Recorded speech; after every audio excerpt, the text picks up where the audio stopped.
Thomas, are you there?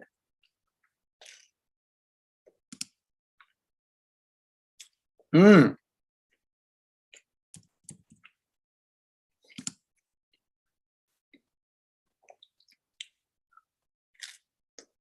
Mm. Delicious.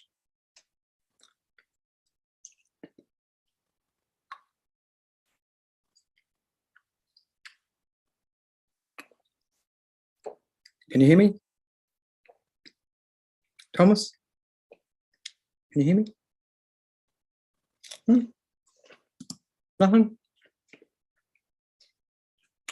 Fine. Mm.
Hey, can you hear me now?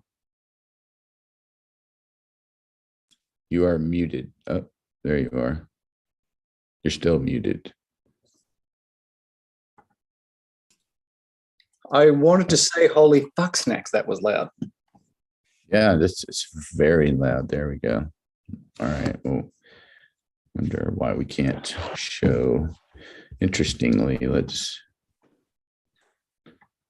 Yeah, you did say that. Say what? I gotta mute that. Gotta mute the Zoom because that's just very confusing. It's a little bit of a delay. There we have it. How's it going, Melvis?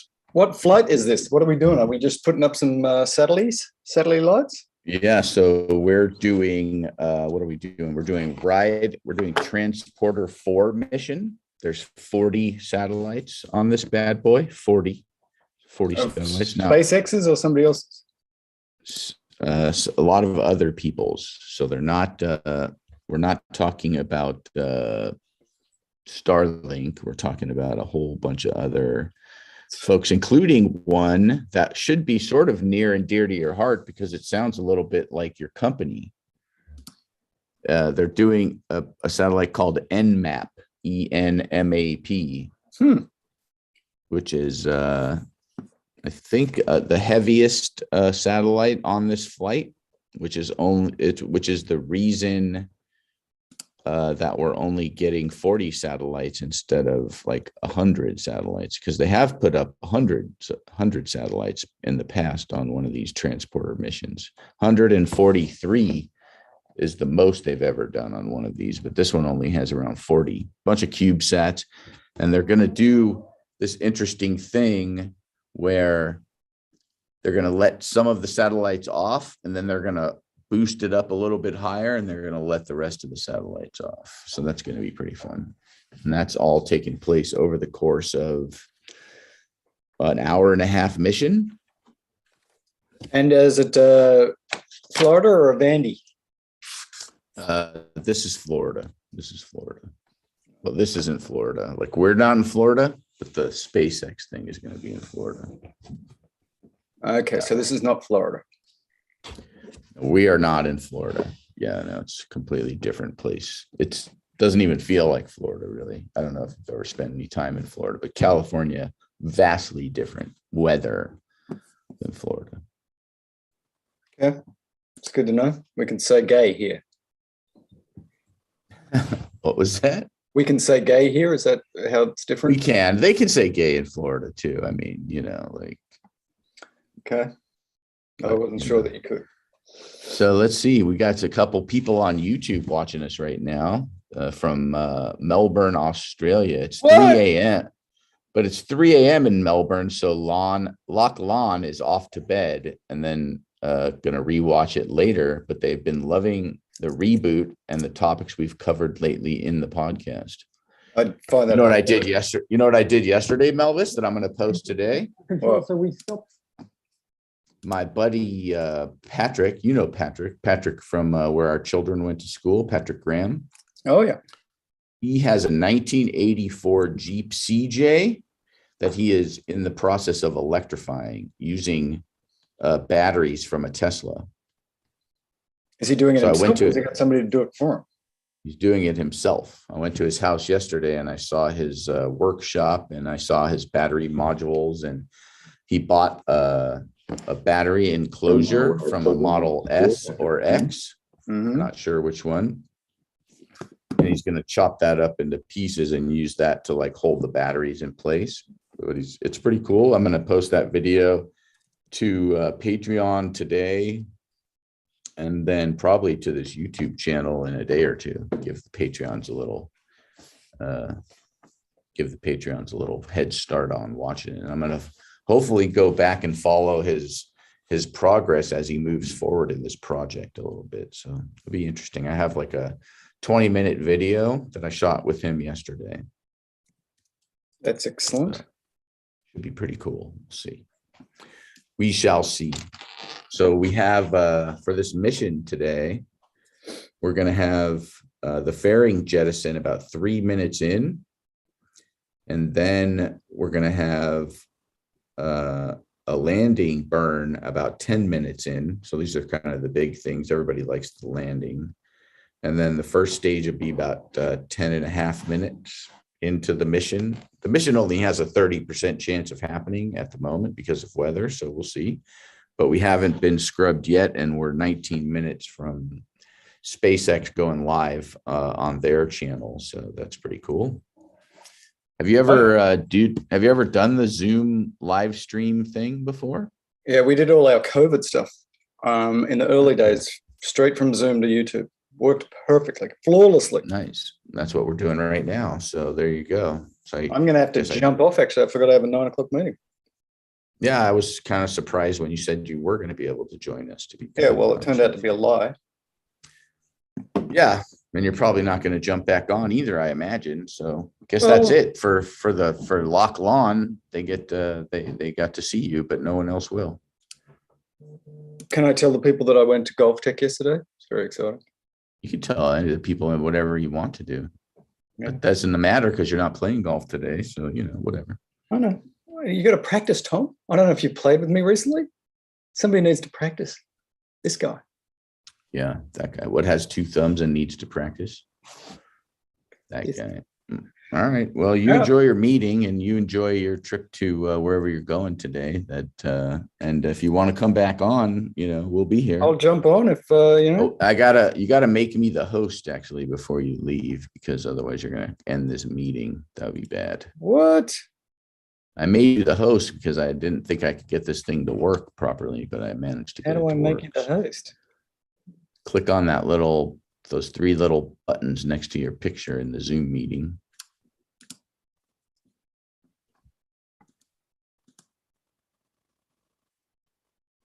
That should do it. Maybe I need to click on you.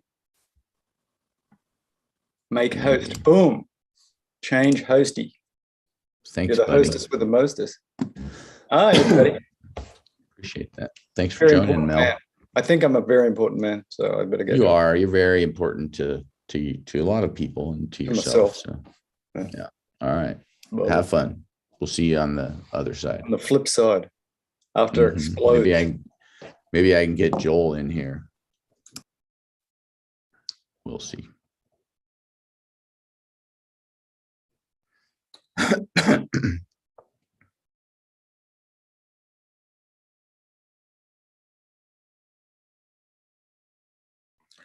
Well, it's just me and you, internet. There's nobody else in the world except for the two of us on the internet, 8 people watching this thing. Any of these folks got any questions? You can talk to me in the chat if you'd like. I can let you into the Zoom call if you want. All you have to do is ask.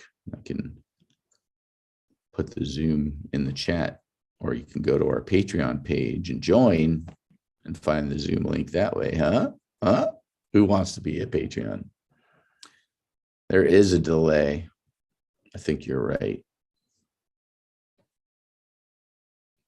I think you're right. There's going to be definitely going to be some kind of delay. Hi, Mark. Welcome. I guess I should probably stop with my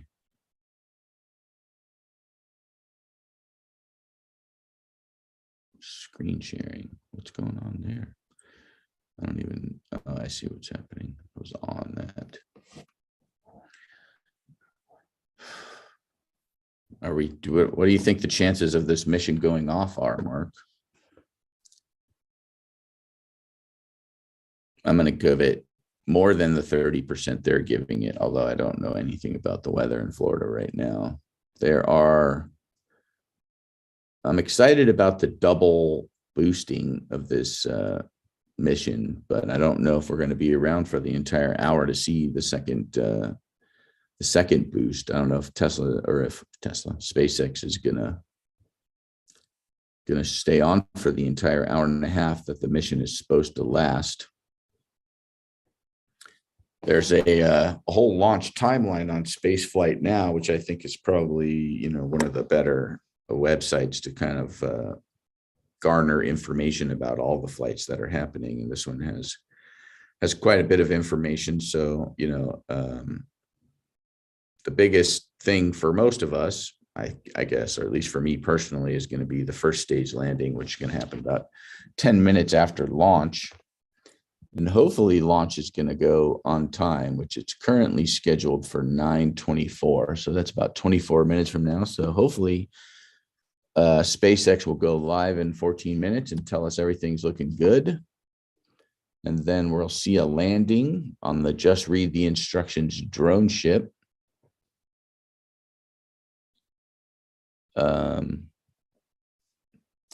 And that's going to be pretty bitchin'. So typically, like, I don't know if you were listening earlier, I don't want to repeat myself, but I think this is probably why when you watch these newscasts all day long on CNN, they just repeat themselves over and over and over again because they only have a limited amount of information. So the most satellites launched on a single transporter mission happened on January 24th of 2021, where they launched 143 satellites in a single rocket. And the second one was June of 2021. That carried 88. And then they bumped it up again with Transporter 3 January of this year with 105. And so this one only has 40. And the reason is for the NMAP satellite. And the NMAP, let's see if we can find some information on that NMAP satellite, because it seems to be taking, and that's ENMAP. Let's see if we can find some information. It's a German hyperspectral satellite to provide high accuracy hyperspectral image data of the Earth's surface in a timely and also frequent basis. Being managed by the Space Agency of the German Aerospace Center. It was developed by OHB System AG, which is also responsible for the development of the satellite bus. It records data via a sun synchronous orbit at the height of 653 kilometers above Earth, provides a high resolution hyperspectral image capable of resolving 230 spectral bands from 420 to 2450 nanometers with a ground resolution of 30 meters by 30 meters. The swath width amounts to 30 kilometers at maximum swath lengths of up to 5,000 kilometers a day. It's pretty cool. Designed to record biophysical, biochemical, and geochemical variables on a global basis, and thus to increase our understanding of biospheric, geospheric processes and ensure stability of our resources. Very fancy. You've got to love Wikipedia. Let's go to their official homepage and see what's going on over there. Maybe I can do that. Don't want to go away from this, but let's see. Maybe if I do this, satellite view. Let's see, are we now? Are we showing this? Oh, we are. Look at that. It's exciting. So much technology. There it is. It's a cube. It's a QB spaceship. There we go. We got some confirmation. They're almost there. The tension is rising. 2 days. What else do we have here? Oh, let's look at the brochure.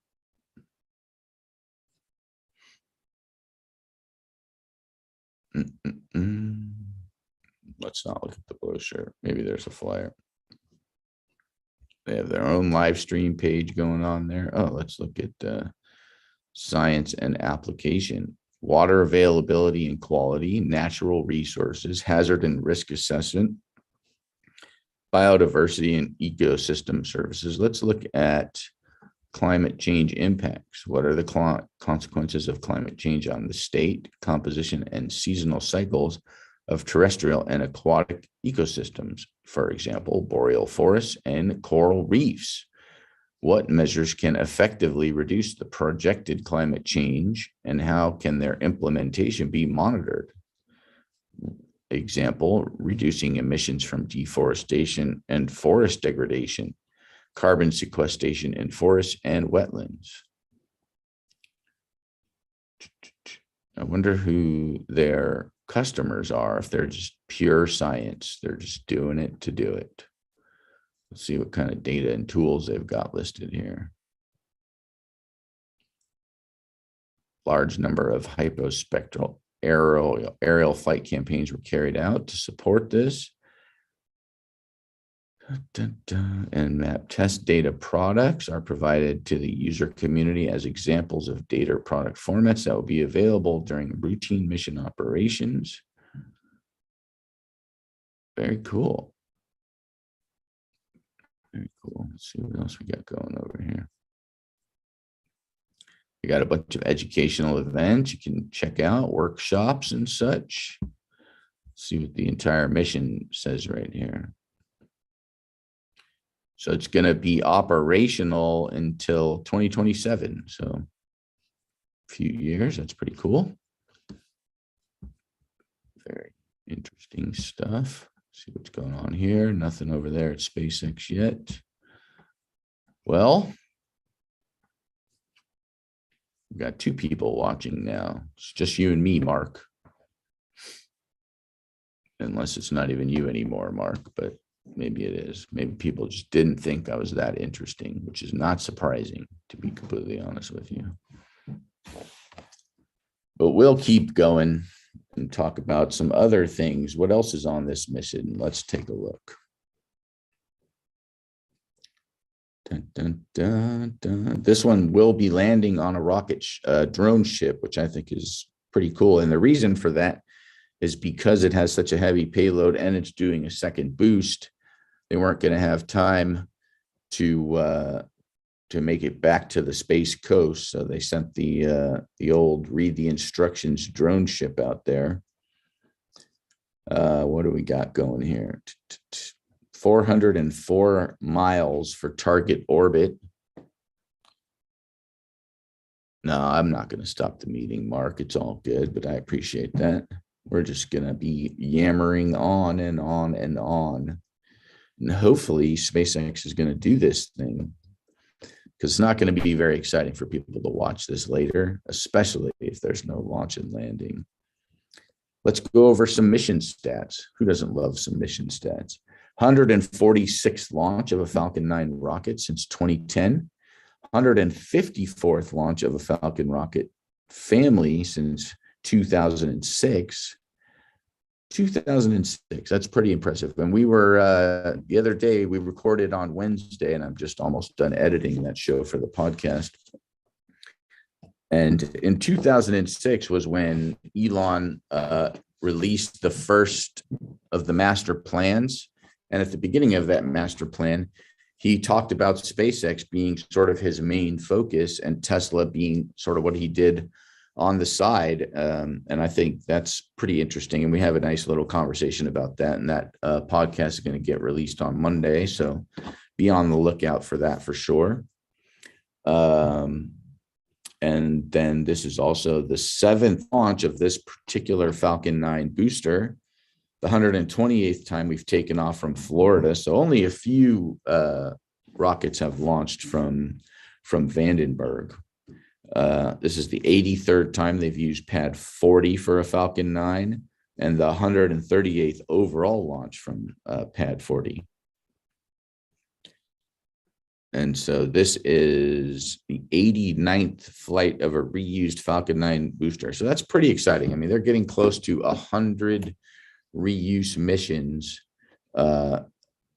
in regards to these things. And I think that's just pretty cool. I think that's it's pretty amazing how, no one ever, maybe people thought of it, no one did it. We watched several crash before they nailed the landing, and now it never gets boring, but it does seem to be routine for them. So, and which is exactly what they wanted it to do. And like I said, this is the 4th rideshare mission, which is interesting. It allows anybody, most people, if they have, a few $1,000,000 maybe, to build a satellite, to be able to put a satellite in the air much cheaper than if you were going to pay, $150 million or pay for an entire mission. So it's kind of a nice feature of SpaceX. And usually they put up some of their own satellites with this one, but no Starlink whatsoever going up on this one.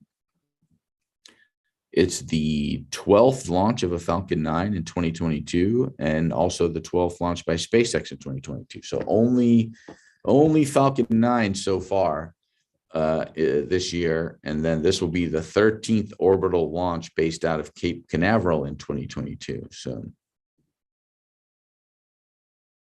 it's pretty cool. And I'd like to thank Spaceflight Now for compiling all that information. This was written by Stephen Clark. So Stephen Clark, thank you very much. Give you credit where credit is due. We really appreciate the hard work that goes into finding all this information out for everybody. And I just, get to sit here and enjoy it. Ooh, we've got some sound coming from SpaceX now.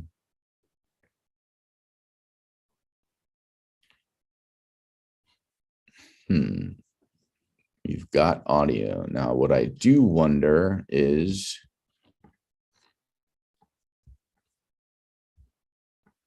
I guess I should turn that down a little. Maybe Mark, you can let me know if that sound on SpaceX is loud enough for you to hear both.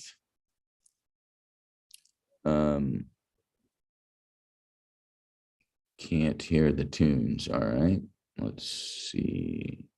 Maybe I gotta do, I can't do that. I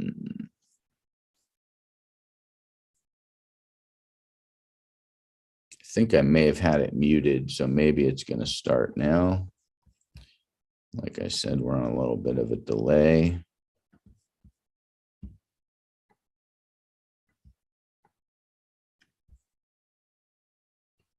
My YouTube is muted, so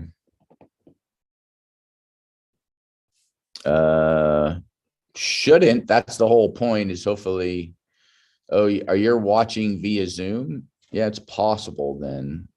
You should be able to hear it, but that's what, I've never used the Zoom for the live stream. So this is, I'm kind of learning along with you. Maybe it doesn't allow me to share audio in the Zoom. So I guess if you'd like to hear the audio of SpaceX, which you probably should, you might want to pop over to the YouTube channel, which I posted on our Twitter. And maybe I didn't post it on our Twitter. I thought I did. Oh, yeah, I did. I sure did. Let's close that down. I could always open up my computer. Maybe I'll do that. Take off these headphones. Then it would come through. Let's try that.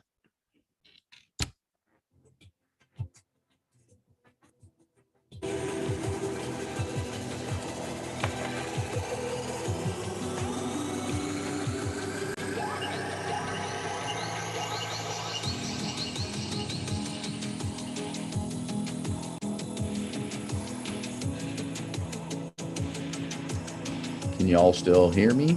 And by y'all, I mean Mark.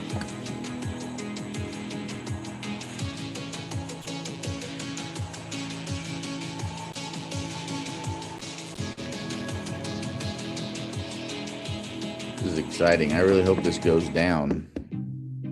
Nice launch trajectory countdown. That pad is clear. 10, 9, 8. Launch auto sequence has started. 6, 5, 4, 3, 2, 1. Go for launch.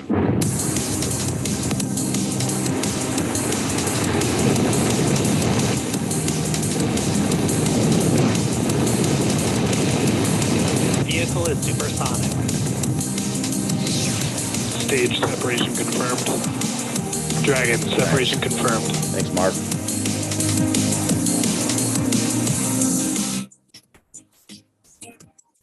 Stage 1 is transonic. Landing like that deployed. And Falcon 9 has landed.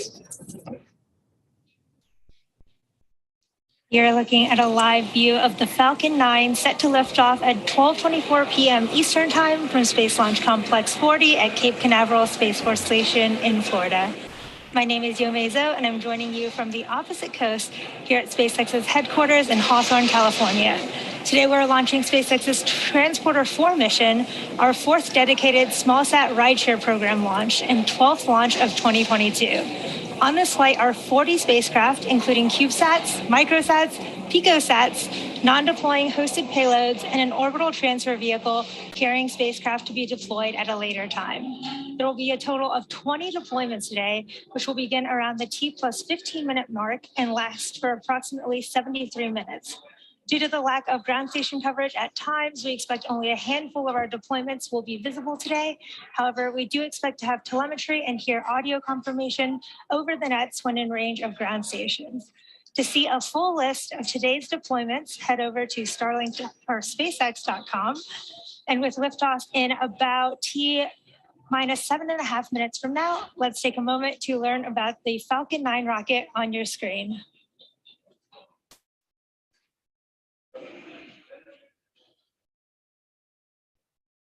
Very cool.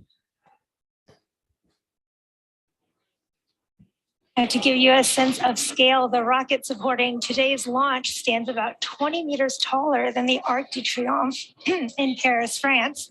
It's named after the Millennium Falcon in Star Wars and gets the number 9 after the number of Merlin 1D engines at the base of the rocket. Now, Chill has started. what you can see in that foggy view on your screen are the 4 key parts that make up the rocket. The first is the first and second stage, as well as the inner stage in between, as well as the fairing at the very top of the rocket. And the first stage is the bottom 2/3 of the vehicle that you can barely make out there, and that's what we refer to as the booster. Those 9 Merlin engines do the bulk of the work to get Falcon 9 off the ground and up to the thinner parts of the Earth's atmosphere. For today's mission, it will be flying a southern trajectory along Florida's eastern coast, which may make it flight visible from the ground there. At about 2.5 minutes into flight, it will separate and make its way back Stage down 1, to RP1 load complete. back down to Earth. We did just finish stage 1 fuel loading. And again, The first and second stages will separate, with the first stage targeting a landing back on our drone ship. Just read the instructions. Now, for those of you keeping track, today's mission does mark the 7th flight for this particular booster. And on top of the first stage is the black carbon fiber inner stage, which connects the 2 stages and houses the pneumatic pushers that allow the first and second stage to separate during flight. Then on top of the inner stage is the second stage, which will take the 40 spacecraft to their eventual destination in orbit.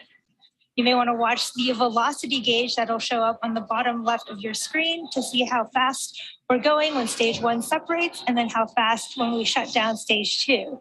You'll see that stage 2 actually contributes more velocity than the first stage. And right now, the spacecraft are enclosed inside the large nose cone at the top of the rocket. This is called the fairing. The fairing's job is to protect the payload inside until the vehicle is outside the Earth's atmosphere, at which point the fairing halves will separate to expose the satellites to space. Now today we're flying a new fairing, which you might be able to tell as it's much cleaner for strong back retract than the sooty first stage, which has flown many times before.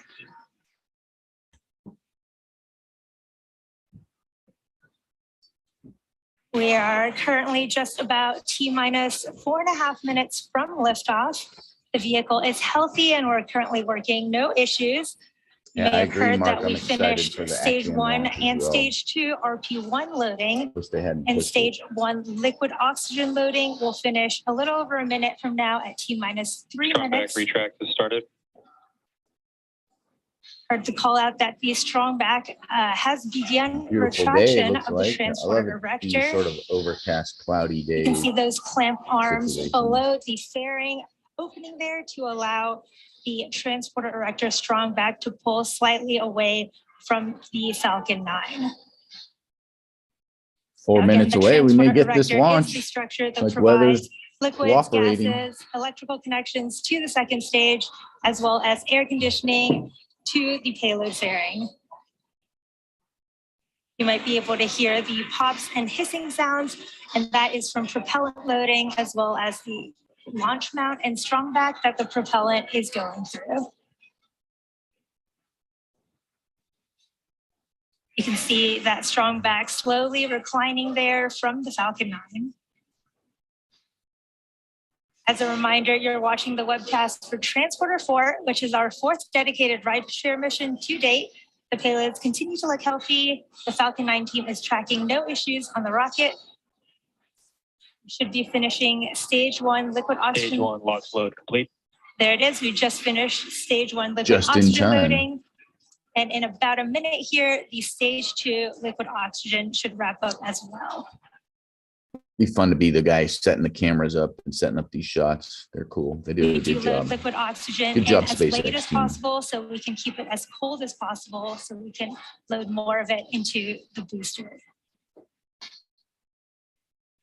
Be fun once they start launching from Boca Chica in Texas. See the different visuals, different shots that they're going to have there. That's going to be fun.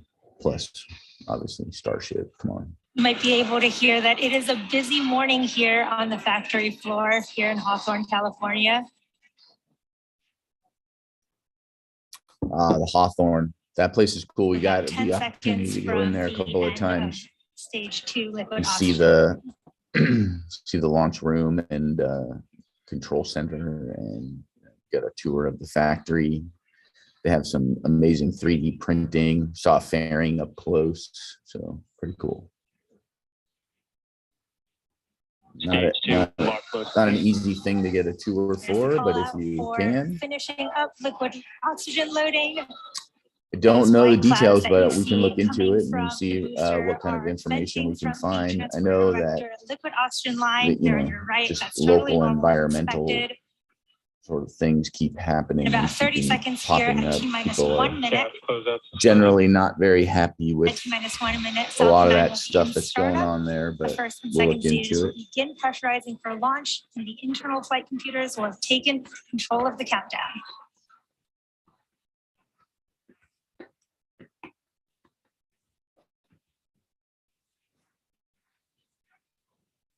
They are being delayed until late April by the FAA. So FAA intends to issue the final assessment on April 29th. So, hey, Robert, Hey, Tom. how are you today? I'm awake and excited to watch this rocket take off. 55 seconds. You, of course, showed up just in time. Impeccable timing. Final go for launch. There All you systems are. Go. Let's watch Falcon 9 lift off. T-minus 30 I like- seconds. I like this Yeah, I very think- symmetrical perspective. I love these shots are great. Apparently I needed to, let's see, put this user in timeout. Sorry, user. 10, Your 9, messages are now 8, hidden. 7, 6, 5, 4, 3, 2, 1. Ignition. Here we go. Transport aboard. Look at that thing. Yeah. If you're watching on YouTube, Robert, you're probably getting a delay. So hopefully you're watching the actual SpaceX feed on your end. Stage 1. We have liftoff. We're 18 seconds in. Very exciting stuff. It was a beautiful launch. We're already going 370, 80, 90, 90, 140. You can't even keep up. You need to be one of those auctioneers to keep up with the speed. 500, 500, 545, 45, 45, 645, 445, 545, 545, 645, 645. We're at T plus It's like 40 seconds. it's like being in the Awesome passenger views from seat next to Falcon you 9 when punching through the Mel clouds. got his Falcon X. 9 has cleared the tower and we're currently throttling down in We're almost at preparation for 1,000 max Q at kilometers T plus an 1 hour. minute and 12 seconds. This is where the stage will experience the maximum aerodynamic pressure. Yeah, it's amazing to look down the rocket like this and to think that that's 20 stories below you, that flame. Next cube. Because you're way Yeah, up that at is- the top. There's max Q. That is Everything amazing, is yeah. looking good with stage 1 trajectory. Fairing jettison will be, so stage separation 234 will be when stage Beautiful separation view of the happens. clouds in the background there. And then In just about a right minute, after that, we will another have ignition, 3 and then events we'll coming up in jettison the pretty quick fairing at about succession. 3 minutes There's in. MECO, which is main engine cutoff, stage separation, which is when the first and second stages separate, and SES1, where that single MVAC engine on the second stage will ignite, carrying Start of MVAC engine chill. the call out for the start of that MVAC engine chill prior. So getting ready far, for that so second good. engine startup. I like your background, Tom. Thanks, man. It's a map cut into little pieces. Really cool plumes from Falcon 9. It's a map of the world, We're but under 30 in seconds to somebody main else's engine cutoff. interpretation of how the world should be. I just see red and green colors and I'm thinking you're going Italian. According to 23andMe, I am 23% Italian. So Again, so symmetrical. Joel says he can't get on the Zoom. I don't understand how you manage. If you can manage, Joel for sure can manage. Boom. Separation done. MVAC ignition. There you heard and saw those 3 events happen back All to right. back. Main engine cutoff, stage separation, and And second fairing engine is about to startup be 1. jettisoned. You can see those grid fins deploying on the first stage there. In just a few seconds, we should have Fairing fairing. separation confirmed. There's that confirmation of fairing separation. There it goes. Boom. There's your satellites. I like how they position The their 2 name fairing very halves have visible. separated from the vehicle, exposing the 40 spacecraft to the vacuum of space. And today's mission marks the first flight for both of those fairing halves, and we will be attempting to recover those from the water once they fall back down to Earth. I hope there's nobody out there underneath those fairings. And we're currently in our first. Can you imagine of being in 3 the ocean and MVAC seeing one of those burns. things fall next to This you? first burn should last until about Sort of T like- plus 10 minutes. Sort of like The if next you were in the, milestone will be the first stage booster's entry burn. So Falcon 9 executes an entry burn to slow itself down before hitting the denser parts of the Earth's atmosphere. Without this entry burn, relying on just the atmosphere to slow down Falcon 9 would put unnecessary strain on the rocket structure. Vehicle is following a nominal trajectory. See, I can't hold up a hand and have them stop for a second for me to talk. Transporter 4 mission, again, is Nope, SpaceX's fourth you don't get dedicated that. small sat rideshare program mission and the 12th mission of 2022. SpaceX is targeting at least 3 dedicated rideshare flights to sun-synchronous orbit per year. And we also offer opportunities to ride to orbit on our Starlink missions, which launch every couple weeks or so. Small sats can ride to space on SpaceX's Falcon 9, Falcon Heavy, as well as Starship in the not too distant future. You can see on those live views from the first stage on your left that Falcon 9 is equipped with 4 hypersonic grid fins positioned near the top of the first stage. And stage 1 is using these grid fins for steering as it makes its way back down to Earth. I think it's interesting how it's increasing its Second stage is altitude looking good while on decreasing the its right speed there at the in same middle time. of its first burn. Like it's I slowing see the down, speed going up. but still going up. No, the altitude on the left side, Oh, the speed is Those reducing white puffs of gas that you may occasionally see and the from this altitude first is stage going up. are So you have from 2 different the altitude attitude control and system, speed monitors on and the those are screen. nitrogen gas. That's talking nitrogen about gas that's stage coming 1. out and helps with Yeah, attitude stage control 1, of yeah, the first correct. stage as it makes its way back down to Earth.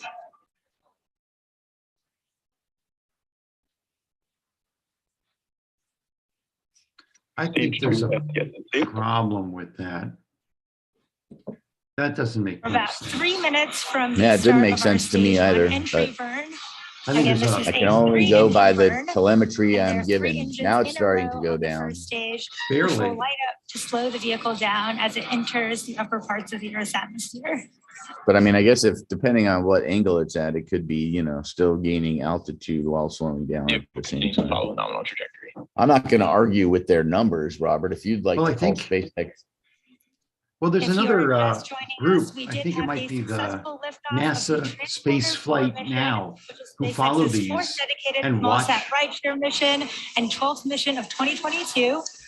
On your screen are live views from the first and second stage, Fine. with the first stage making its way back down towards the Atlantic Ocean. My to thoughts land are on our just twin piling ship up. with instructions, and the second stage on your right in the first of 3 planned MVAC burns. It's tough because, you know, my buffer is only so large. Like you said, if a 2 fairing minutes from landed the on start you, of the stage 1 entry burn, which is about a 20-second burn that slows that first stage down as it enters the Earth's atmosphere. all right, maybe Joel will get to us now. I'm getting indications that he's rebooting. Acquisition signal, Bermuda. See, now all of a sudden, look at the altitude. It's way down. See, it's just recalibrated, I think. But I was going to say that if you think about it, the Now, fairing for halves today's landing on mission, you. the stage 1 landing burn will follow under a minute after the end of our stage 1 entry burn. Oh my. It reminds me of the story of the Dave Matthews Band. You know that And story? that'll land the first stage on our drone ship. Just read the instructions. I do not know. And to put Yes. the deceleration of the landing burn into perspective, around 60 minutes or 60 seconds away from landing, the first stage is moving about 2,000 miles per hour. Then in less than a minute, we'll rapidly reduce speed in order to prep for landing. And the first Now stage it's slows down to speeding just up about and 87 reducing miles per altitude hour at the when same landing time lights here. deploy just That makes prior to sense. landing. The So the Falcon 9 stage- first stage is equipped with 4 landing legs made out of carbon fiber with aluminum honeycomb. And I'm they're really placed enjoying centrally this around struggle. the base of the rocket and will deploy just I prior can't to lie. landing. I am really enjoying your struggle. Oh my God. Oh, We're under 30 seconds to the start of that stage 1 entry burn. It's a really cool view of the Atlantic Ocean from the first stage on your left. oh, Tom, I think I'm just gonna relax. It's a nice Friday morning. Another successful launch. I can see the coast of Start Florida the coming stage up. 1 entry burn. Burn, baby, burn.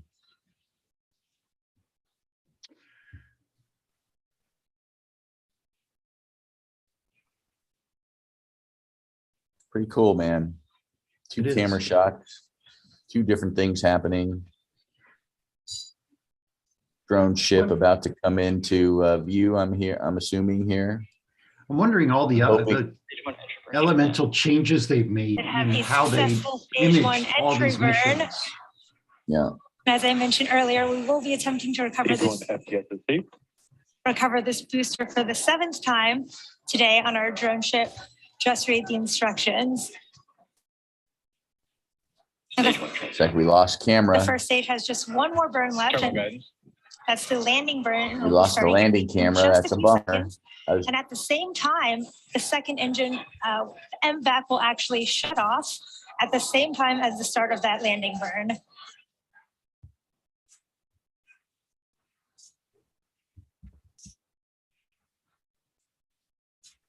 I look at that foil and how it like moves and wonder if there's no atmosphere up there. Why is it moving? They're cooking baked chicken under there. Yeah. Probably because it's like filling with gases internally, and that's kind There's of moving second it. engine cut off 1, and you heard that we did start our stage 1 landing burn. It's about a 20-second burn. There's landing. Boom. Single They engine. caught it all. They caught it all. That's impressive. Again, what have been the incremental changes in their cameras and transmission? It's great. Very cool. Look at that. And almost We did have a successful dead center. landing of our first stage, as well as Very a cool. confirmation of a nominal second stage orbit in the middle there. Now coming up in about 5 minutes, we are expecting the start of the deployment sequence. There will be 20 deployments of 40 spacecraft, which will occur Wow. over a 73-minute period of time. Now this includes CubeSats, microsats, picosats, non-deploying hosted payloads, and an orbital transfer. Turn that vehicle down a carrying little bit. spacecraft. So it looks like they've landed the stage 1 near Cuba, and this is going to be a polar orbit. First, they launched away from Florida. The fairings went way out into the Atlantic, and then they changed direction. That's really interesting, because I don't think that there's been many northerly, southerly launches from Florida. Usually they use Vandenberg for that. That's a good point. Yeah, I'm not 100% sure about that. It says, yeah, it said on the launch azimuth, it was going to go south, southeast, and then south. So Yeah. going to make a big turn. So good job there, Robert. And it will be 97.9 degree inclination for the first 3 payloads and 97.4 for the rest of the payload. So they're actually going to take some of the payloads are going to be a little bit higher than the others. And there's one that she was talking about earlier that's going to actually, they're going to release this entire thing. And then later on, it's going to release the satellites that it's carrying. So it's like a one-piece distribution platform that they're then going to like let deploy. I'm going to mute the SpaceX feed for a little bit. So you can say all of those things that you weren't able to say, Robert, back in while she was talking about the launch information. She said a lot of things over and over again. I've never met her before, but I expect maybe she's new to this. So glad to see her, and she'll work on being a little smoother. I was saying that, so this is an interesting launch. If they've got a whole bunch of satellites on another, quote, vehicle that's going to stay out there and maneuvering. So this is like a 3-stage launch, essentially. Yeah. We haven't seen that before from SpaceX, at least in my memory. I haven't watched all 100 and some odd launches, regretfully, because they're just, all of them are so exciting and so inspirational. Yeah, I was going to say, you'd say if you're in the boat there off the coast of whatever that is, Virginia or the Carolinas, and the fairing lands on you, that's a really bad day. I wonder what the insurance policy for that looks like. They must have some clearing area. Like they must have some knowledge of approximately where it's going to go. No, I mean, the FAA clears, the downstream launch area, right? And we've had launches canceled because people couldn't get into the, they had people in the launch range so that you didn't have, you know, a safe, what do they call it, a launch zone. But I don't know about, you know, far off distances where the fairings might end up. I imagine they know where they're going to go. Yeah. So maybe the FAA clears those areas as well. I guess if somebody on Patreon or on Twitter or something catches this question, that would be great. I'd love to know that. But I imagine it would be expensive if the fairing lands on you. You could claim something of SpaceX. So imagine this, Tom. You're in a boat and you're looking at the architecture of Chicago from the boat, right? Because it's a summertime and you're floating up and down that river there in Chicago. I don't know what it's called, the Chicago River. And all of a sudden, you get sprayed with poo. See, I wish Mel was here. You get sprayed with poo, just tons and tons, like 600 pounds of poo. How much money do you collect as a settlement? Well, I mean, where did the poo come from? A bird? It turns out Dave Matthews. I'm sorry. This is like this is the whole Dave Matthews thing. You know, This is sometimes I wish I had a mute button for you, honestly. a reverse mute button. A reverse mute button. Yeah, so August, this is not an Oh, April Mark. Fool's. This is not an April Fool's. This on August 8th, 2004, the Dave Matthews tour bus discharged its bowels while going over the bridge, the Kinsey Street Bridge in Chicago. And it's a bridge that's all great. It's all graded, and it went straight down onto a tour boat operated by an organization that shows people, you know, the Chicago architecture from the riverside.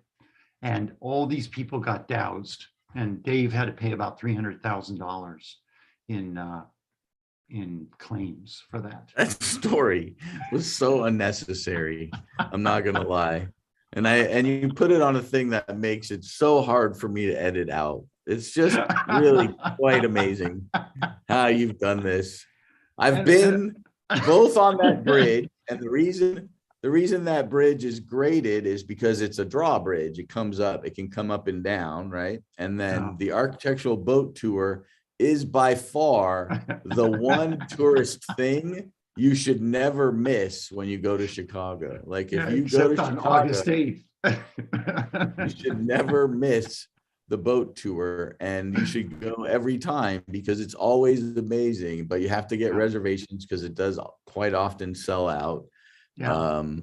You know what? I'd like to apologize to Mark Jennison personally. Mark has been watching from the very beginning of this stream, and he's now had to sit through that story. Although he did have a funny comment in YouTube, some people would pay for that experience. Yeah, well, it's a win-win then. If you could get it done and get It's a paid. win-win for those people who would have otherwise paid for it. Yes.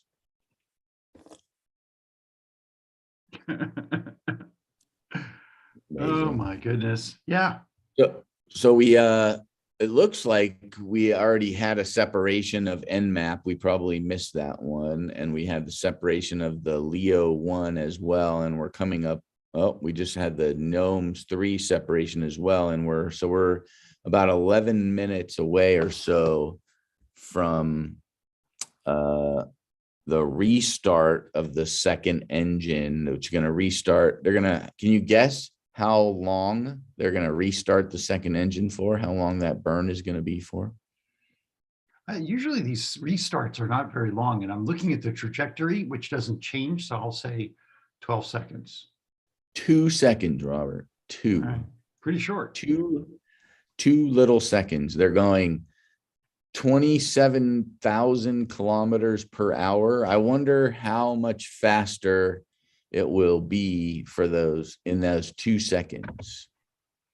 Well, maybe it's just to make up for the drag that happened when you kicked off a few satellites.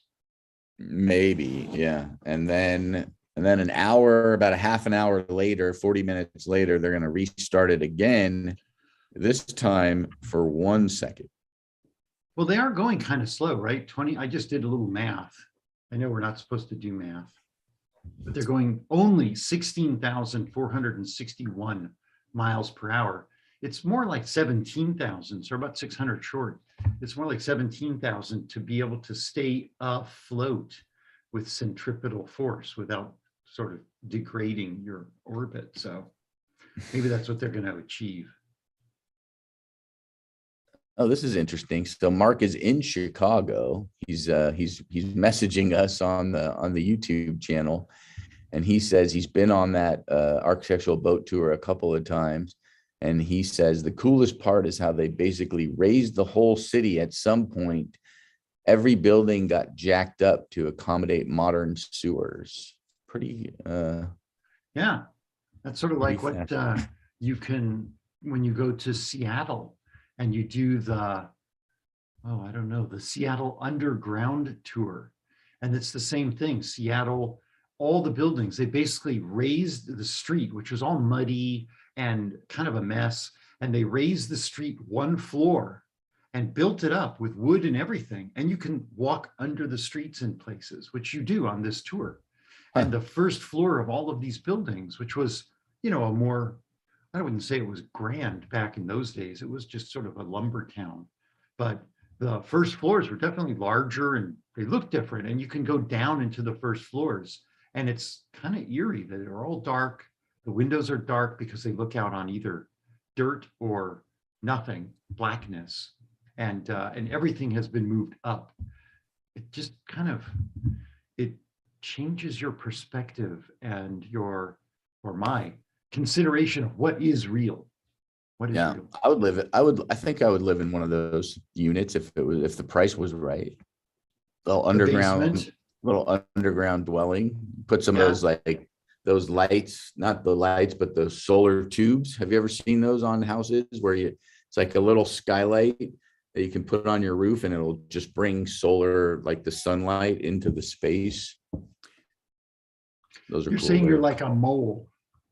Yeah, I'm like a mole. I'm very much like a mole. Actually, I'm really just cheap. And if I can live underground, that would be, and it would be more inexpensive. I mean, housing, obviously, that's a huge issue. So having more housing available. And my guess is that in Seattle, probably it's not a lot of buildings, but a few hundred maybe, that hopefully those owners use that space for storage or something, at least. Be a cool place for a movie theater or like a nightclub.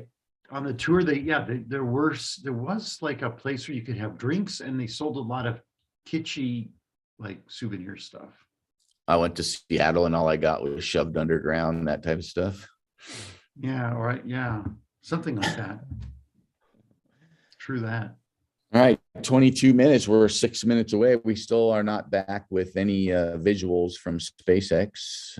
And we still don't have Joel. I wonder if Joel's quit. He's probably given up on us.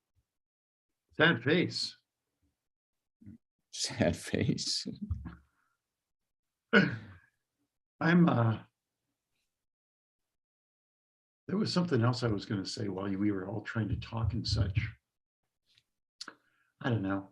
That's what it was, is while our SpaceX tour guide, now I've got to get her name, was talking, I was really impressed with the fact that she said that the SpaceX factory floor here in Hawthorne is so busy because, come on, dude, my phone, not helping. Yoemi Zhou, that was her name. She's a propulsions engineer. Anyway, I was impressed that they're so busy because what I expect they're doing is cranking out a ass ton of Raptor rockets right now so that they can put the Starship up. And I'm so looking forward to that. That is going to be a monumental day for us. Are we going to be live on that one? Yeah, we're going to try. We're going to try to be as live on as many of these as possible. Our next live one is going to be the Axiom crew mission, which I assume a lot of people are going to want to attend and watch. People are always excited when you put people on the top of one of these explosive cigar tubes. No, they're They're called a broom, aren't they? A magic broom. Wasn't that the A whole thing? magic broom. So the current date of the Axiom space mission is April 6th at around the same time, 9 a.m.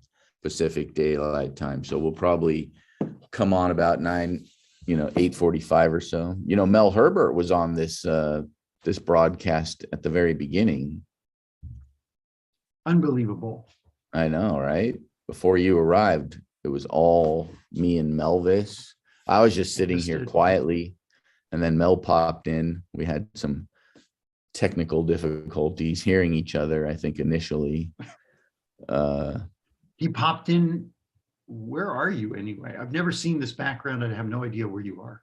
So do you remember those few events or those few Talking Tesla podcasts that we recorded live, that we streamed live, or that we recorded on video that we were going to You put mean on in the YouTube? upstairs studio? I'm at that very desk right here, that very same spot, but with a new background, lots more lighting.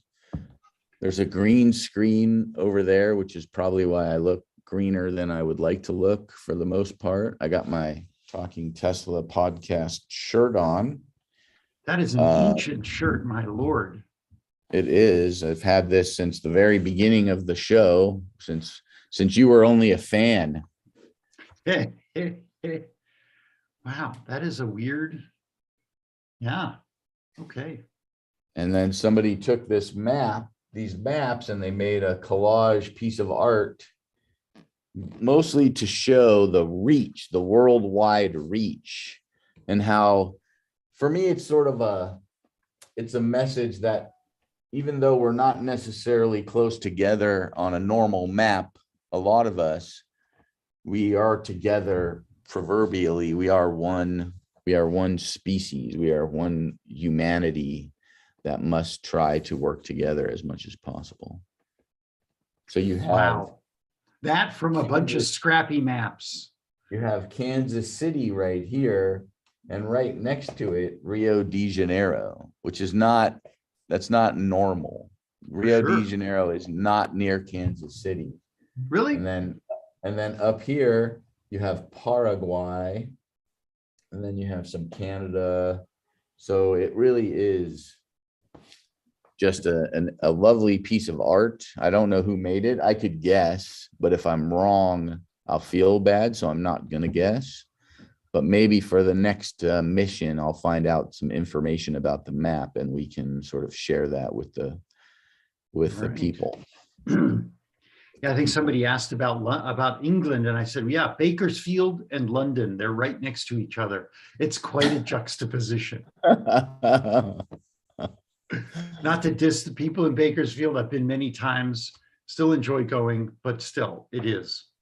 Who's saying this? Are you on the Twitter? I just saw a chat pop up, and I don't have enough screens to follow all the screens that exist.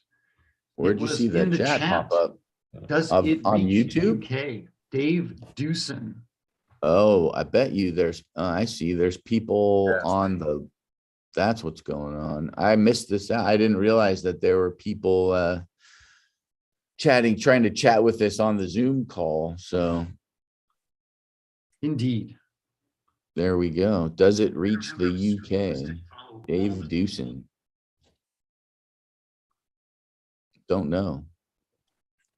Don't know what we were saying at that moment, but now I have that chat window popped out as well, so I can respond to those. Oh, the map. Yes, the map does reach the UK. The UK is, let's see if I can find a little bit of the old UK here for us. There's some Indonesia. It's an old map because we got the Soviet Union listed, so. Yeah, so did Putin fund this? What was that, buddy? We got firing up of the main engine. Oh, here's Florida right here, Space Coast. So we're going to see the main engine reignite. Oh. And there's Saudi Arabia. Not sure. None of these are answering the question of whether the UK is on here. Oh. Seco 2, that's what we're seeing right now. While we're over the South Pacific off the coast of Chile, approaching Antarctica. Chile. I love Chile. I've never been, but I enjoy eating it. As long as it doesn't have bell peppers in it. For some reason, that That's doesn't work. Chile, not Chile. Yeah, that's all about, it just depends on where you put your accent.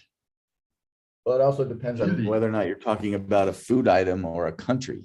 Depends. It depends. Like right now it's breakfast time, so I'm all focused on food items. You're quite silly sometimes, Robert. I'm just going to throw that out there. Quite silly. I've not been able to spot the United Kingdom, but I'm sure it's there, Dave. I'm sure it's there. NMAP. Oh, she's back. Hold on. Let's turn our host back up. We were able to confirm our first 3 deployments a little bit earlier than expected. Our first payload, which was situated at the very top of the stack, is an Earth observation satellite named NMAP, which is short for Environmental Mapping and Analysis Program. It's the first hyperspectral satellite developed and built in Germany on behalf of the German Space Agency. By recording a spectral fingerprint of the objects under interest over a continuous spectrum of the sunlight reflected from the Earth, this technology offers new possibilities for rendering the invisible visible, providing identification of minerals or pollutants in a certain area, types of vegetation in selected areas, and how polluted a body of water may be. Again, we did confirm our first 3 deployments of the payloads. Up next, we are waiting on the relight of our second stage engine for its final burn at about T+1 hour and 8 minutes. We'll see you back here just before that to show that live. For the next 10 minutes or so, enjoy the space tunes and the intermittent views from our stages and our second stage, and we'll see you back soon. The space tunes. I like that. The space tunes. That's awesome. It's not quite what you would expect from like a Star Wars perspective, but yes. No. Exactly.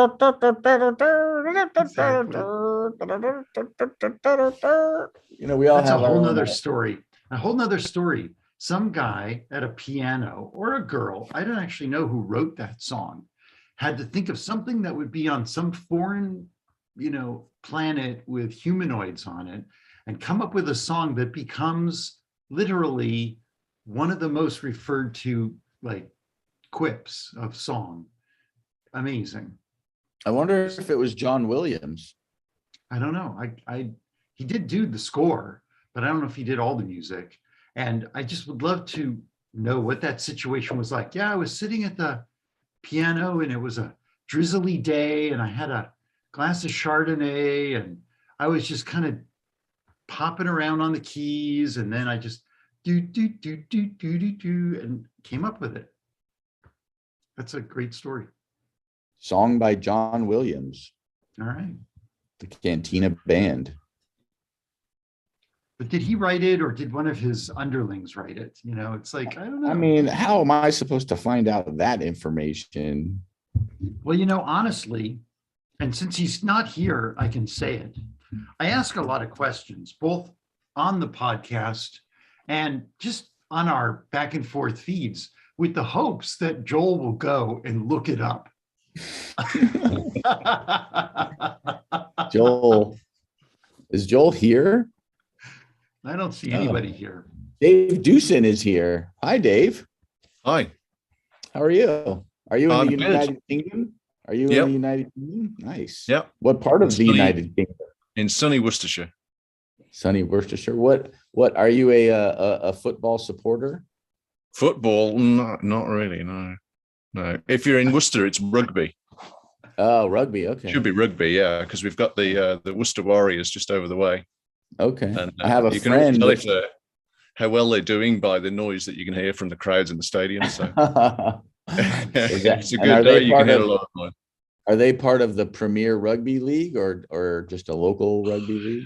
I'm not really a rugby guy either, but Okay. All right. That's fair. That's fair. Sorry. I have a friend. So yesterday I was filming a friend of mine named Patrick, who is turning his 1984 Jeep CJ into an EV using Tesla batteries.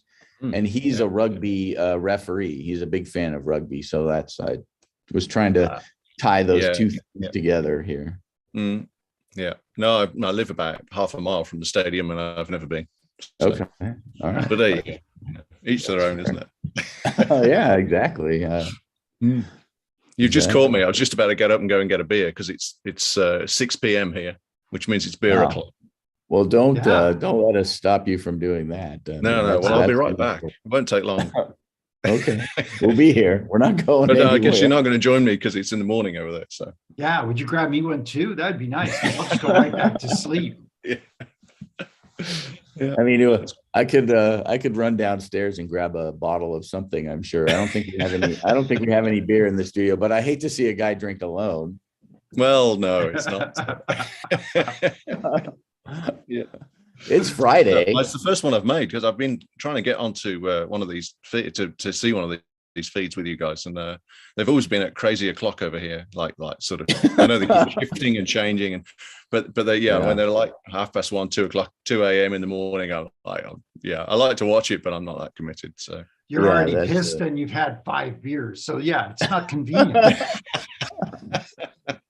Yeah, I'm just fast asleep by then, especially if I've had beer as well. So I just like that someone besides Joel was actually able to get into the Zoom because I was starting to feel like it was me, but it's clearly Joel.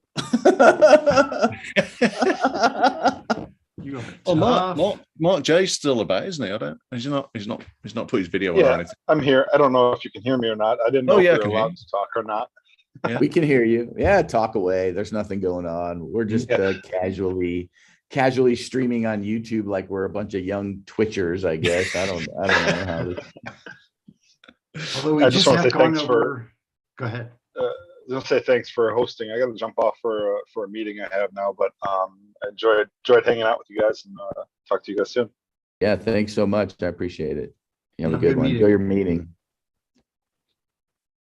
Take care, Mark. I love they finally got some live video from the drone shoot with the landing. Yeah, which there's a big cheer went up here when we saw that. My wife and I were watching. It was interesting because I didn't see it live.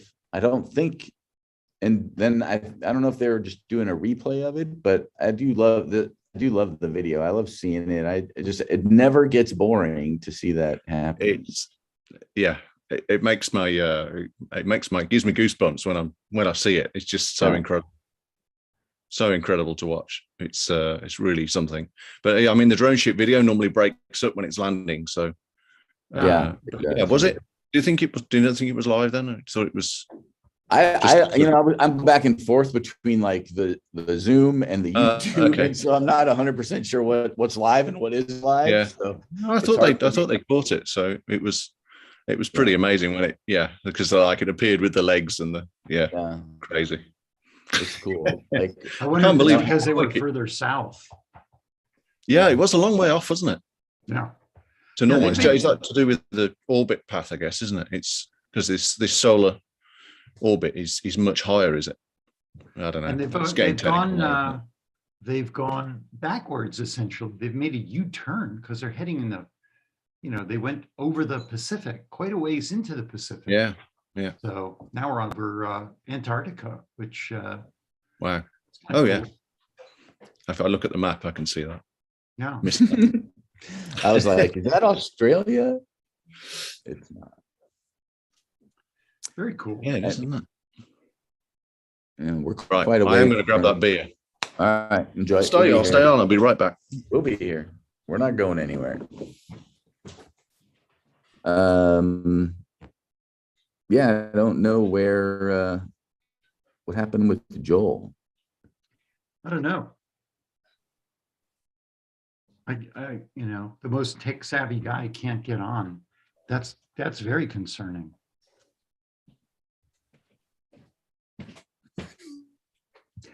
Why is Joel the most tech savvy guy? What are you drinking? Old Peculiar.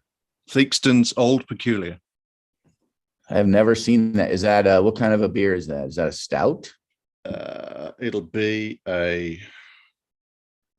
it's what we call a bitter. So it's like a Okay. Oh, lovely. dark Is beer. it cold or is it warm? It's warm. Yeah. I Yeah. loved that when I was in England. Oh my goodness. But yeah, sorry, I'm pouring it off screen. You can't see that. Oh no, you guys are in the morning. That's it. It's not beer o'clock yet. Well, it all depends. You know, I could have worked a night shift. Come hit me up tomorrow morning. It'll be after a night shift. So. Oh yeah, okay. No, it's been a long week, so I'm looking forward to this. Yeah. Cheers. Cheers. It is 5.6 ABV, 5.6 percentage ABV, that beer you're drinking. It is. You're looking it up on there. Yeah. Of course I am. Of course I am. It's the legend. It's called Old Peculiar, the legend. Oh, it has 3 different kinds of hops in it. Malted, it has malted barley, Challenger, Target, and the majestic Fugal hops. Fugal hops. Yeah. It's very good. Fermented with the famous Theakson twin strain yeast to create its extra strength and complex character. That's some solid marketing right there. And if you happen to have any blue cheese, a rich chocolate pudding, or a casserole and stew, that's the recommended food pairing. Is that I guess they're linked with a cheese company then, and they don't say what specific cheese. If I were to order bottles of Old Peculiar, it would be a 12-pack would be 26 pounds. Okay. Yeah. And what's shipping? $4 million probably. But you don't have to keep it cold, so that's good.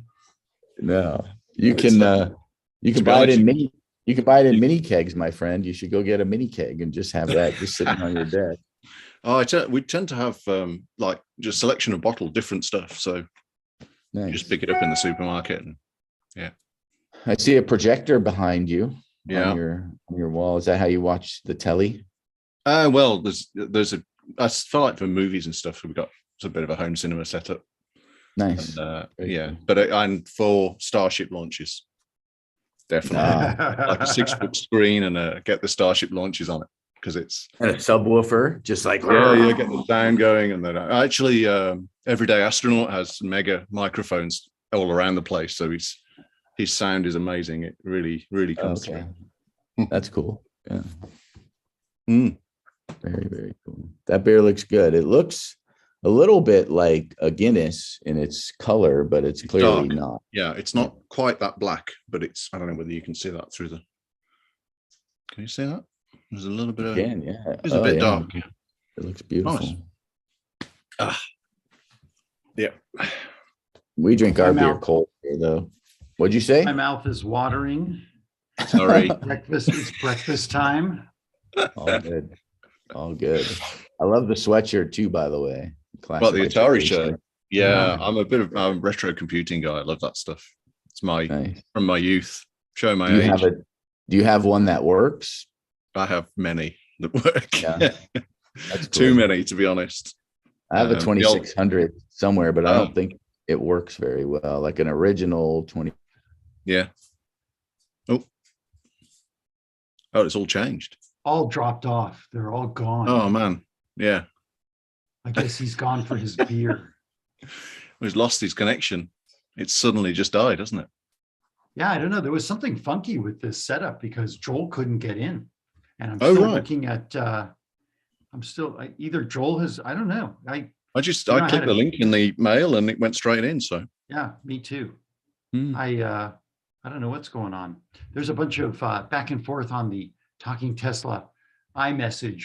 That ever gets published. There's so many incriminating things on there, but it is handy. It is handy. I like the beer review though. Yeah, it was nice. It was good. Nice too. I've never read that. I just drink it. Crack the bottle and drink. That's it. Enjoy the beer and. Yeah, we should. I don't think it's kind of fashionable right now, having gone through a pandemic, or maybe it was. But we should probably add to our media picks some sort of imbibing pics. Yeah, yeah. Share something to everyone to enjoy. You could have a selection of different stuff. It's yeah. I mean, it depends what you can get, isn't it? Where you are, but I don't. A lot of this stuff, it's where you are. Yeah. Which region you're in and that sort of thing. Well, we're in Los Angeles, which is, you can find pretty much everything here. So yeah. Although I'm going to look up Pandemic, Houston's Old Peculiar. Yeah. I don't know. It'd be interesting if you can get that stuff out there. I don't even know if it makes it that far, but it's like a Yorkshire brewery. Yeah, I don't know. Yeah. I'm very curious. I always like going on adventures. So what kind of work do you do? I'm a control systems engineer. Okay. If that makes sense. I actually test equipment for combustion engines, which is a really conflict of interest with the EV enthusiasm that I've got. I have a Model 3 Performance. Nice. Which I absolutely love. It's crazy good. So I'm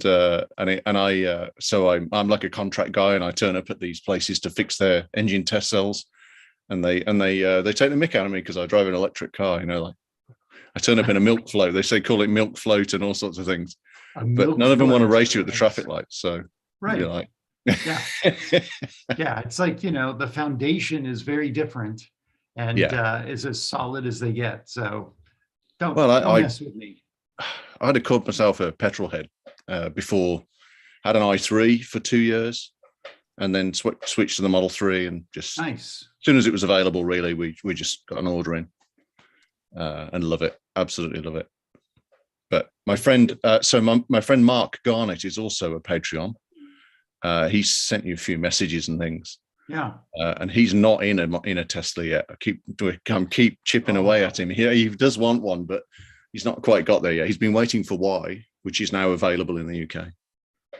But literally only 2 weeks. This week they're sending them out from Germany, or at least I don't know if the ones you're getting are from Germany. I don't think so yet. No, I think they've made 30 or 40 or something from. There may be more now, but they've delivered the first 30, haven't they? 20. Yeah. Well, I mean, I saw a parking lot with at least 150, maybe any more. Yeah. They were all black though. Yeah, all black. So I think it'll be a while before we get those on the road in the UK. All our stuff is made in China at the minute. So, which, the quality's great, to be honest. My 3 is a Fremont built car. And it's luck of the draw. Mine's brilliant. Mine's really good. The paint's really good. Everything's great about it. But I've know other people have had quality issues, and so I don't know. It's a bit of a mixed bag. But the Chinese cars are superb. Really, really good. Yeah, I imagine that the German cars are going to be impeccable as well. They'll just be even better. Yeah. I just remember when they started making the 3 at Fremont, it was like like a couple hundred came out and almost 1,000, and everybody was like, come on, hit the gas, let's go. And it took it took like a year for them to really start pumping them out. Oh, it was crazy, wasn't it? I mean, part of my work a few years back was production line stuff, and it's hard. It's just really hard to get the stuff balanced, to get the lines balanced, and get the volumes of and if one thing's going, whatever goes the slowest that's your output. So it's hard to get it right. But obviously they worked really, really hard at it and got there in the end with it. I should imagine that the German line is even better because it'll be another step improvement over China. Right. And the automation and everything else, and also new colors, new paint line, all that stuff. I wonder what the German colors are going to be other than black. Well, there's that red color. It's like a deep red color. Okay. There's a few spy shots that they had that open day at the factory, like the right. Didn't they? They had a day where it was like a local festival, like a German festival, and they had. If you looked in the distance on one of the tracks, there was one under a cover with the corner lifted off, and It was like a little teaser in the background, the typical Tesla way. It's not blatantly out there, but it is there, and if whoever spots it is, they're all Easter eggs laid out for people to find. Right. Yeah, I'm sure that it was all intentional. Yeah. He's back. It's fun to watch for the details. Hi, Tom. Yeah. Yeah. You're muted. Can't Yeah. hear you. No audio. But I see your mouth is moving. Yeah, it always starts on a mute.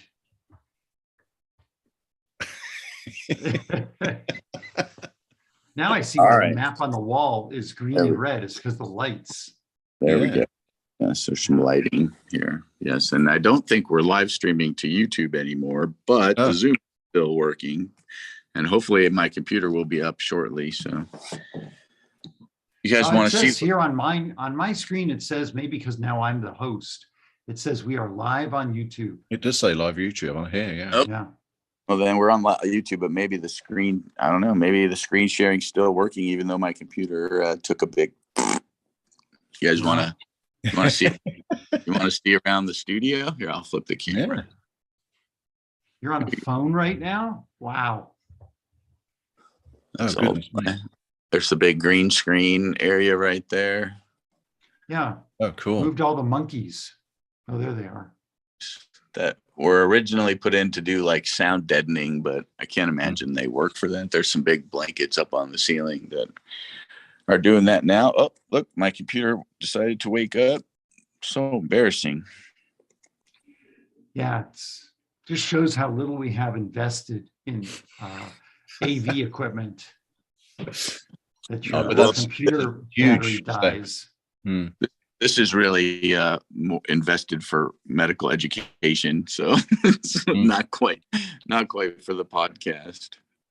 Yeah, but it's ancillary information. All right, so it's just gonna let me in.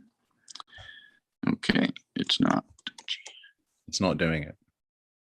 It will. something was You asked janky about my with it. work, but the interesting thing we've been seeing is that my combustion work has been dropping off, and we're now doing EV drivetrains and battery test systems. Oh, nice. All kinds of stuff, and the EV work it's really taking off. It's everybody's suddenly needing it, but after 5 years in an EV, you're thinking, well, why have they've been asleep? Yes. It feels like they've been Yes. asleep, and now it's all starting to happen. Everybody's realizing they're miles behind. So, But like how many, like a lot of miles behind. well, right? Are they so far behind that they can't catch up? I don't know. I don't even know whether they.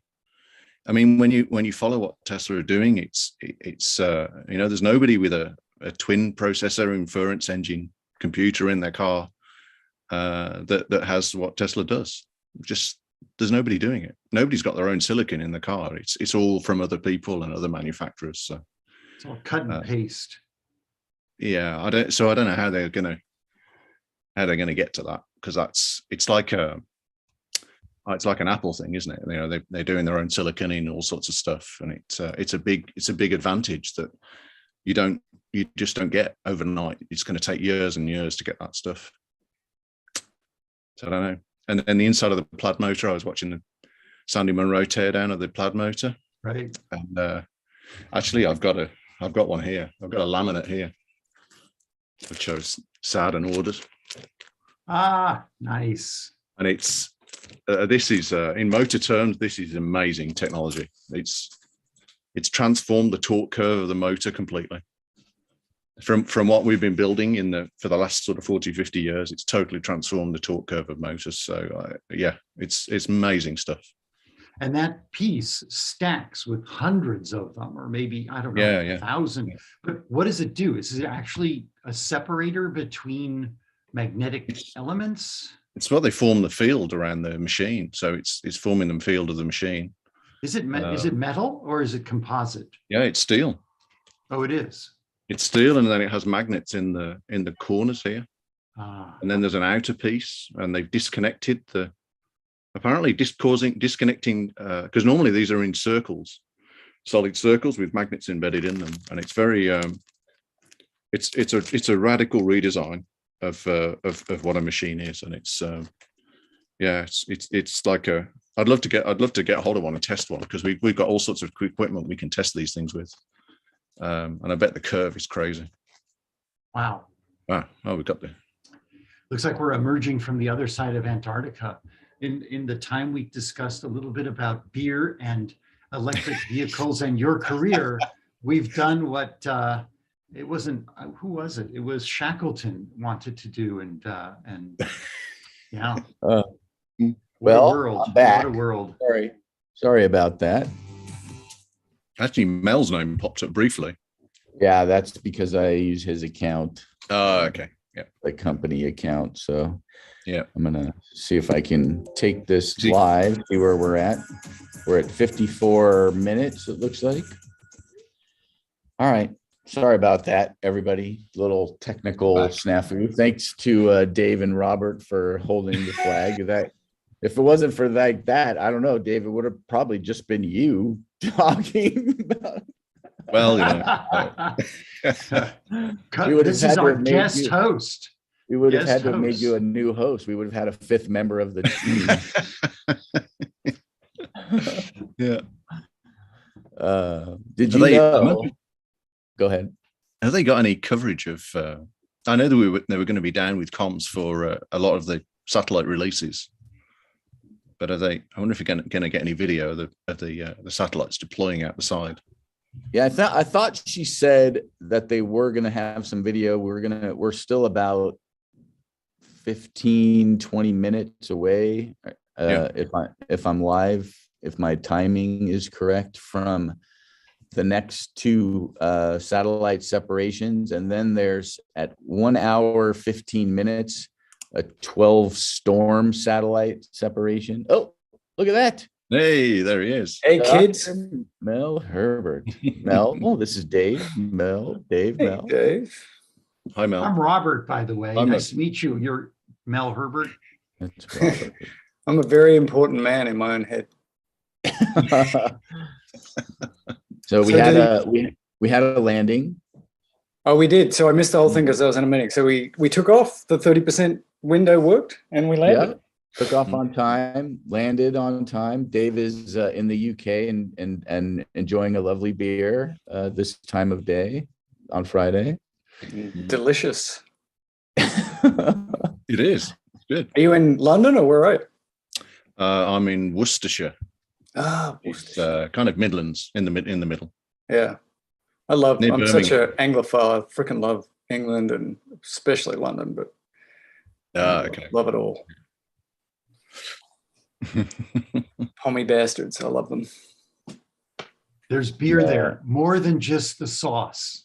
Well, the thing is, in the UK, the rumor is that the beer gets worse as you go south, but that's the bitter beer.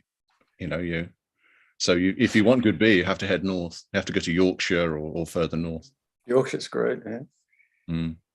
So I think I missed a part where, so Dave, you work in automotive engineering. I think I probably got cut off and you and Robert were talking about that.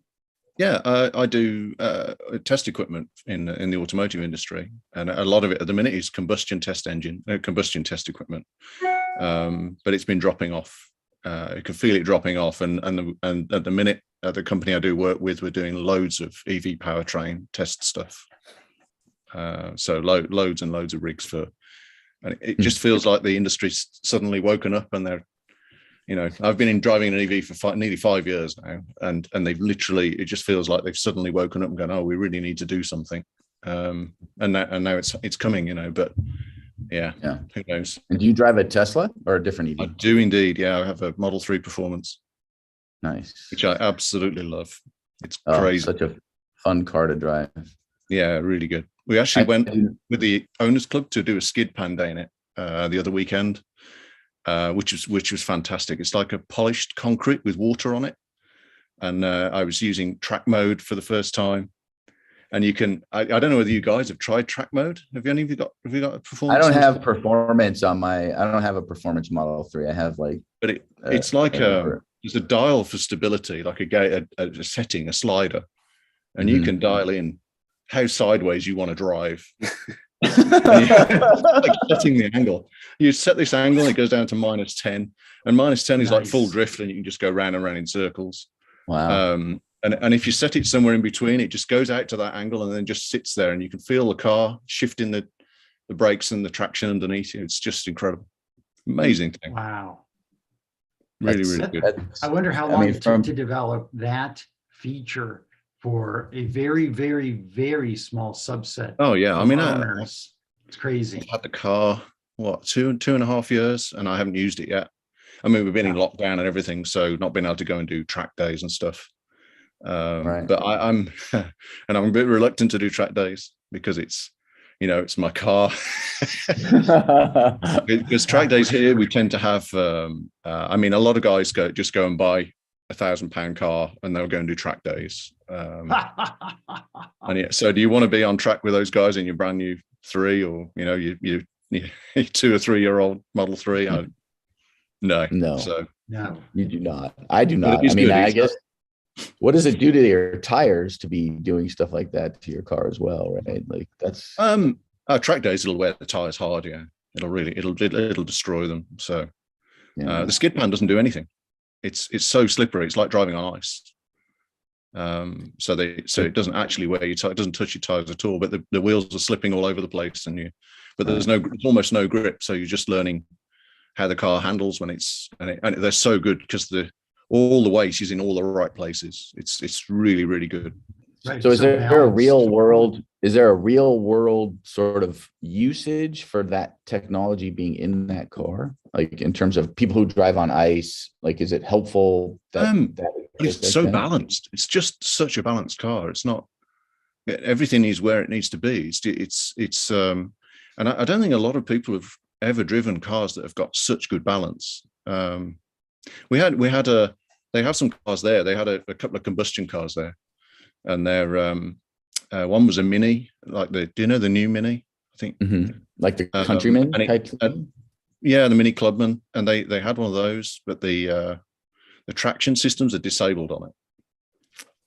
So it's all it is the car with no traction stability control on it. And if you drive it straight down the skid pan and slam on the brakes, it just spins to the left constantly. And it's because the engine is on one side and the gearbox is on the other, and the weight distribution is really bad. So they're relying entirely on the electronics to stabilize the car. And it's all stuff that we learned at this skid pan day. But they tried it. The guys who run the course and do the instruction, they tried a Model 3 and they couldn't believe how balanced it was.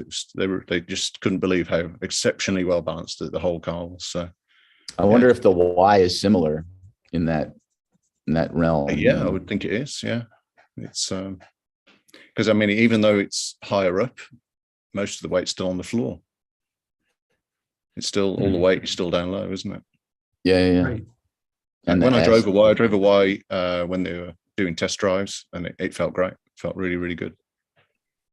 Yeah, I like driving the Y. I love the 3 because it's just slow. It's almost like being in a go-kart. It's so low to the ground, and it really does just hug corners really well. I don't drive it crazily, but we have a few canyon drives from here to the beach that are a lot of fun in that car. A lot of fun.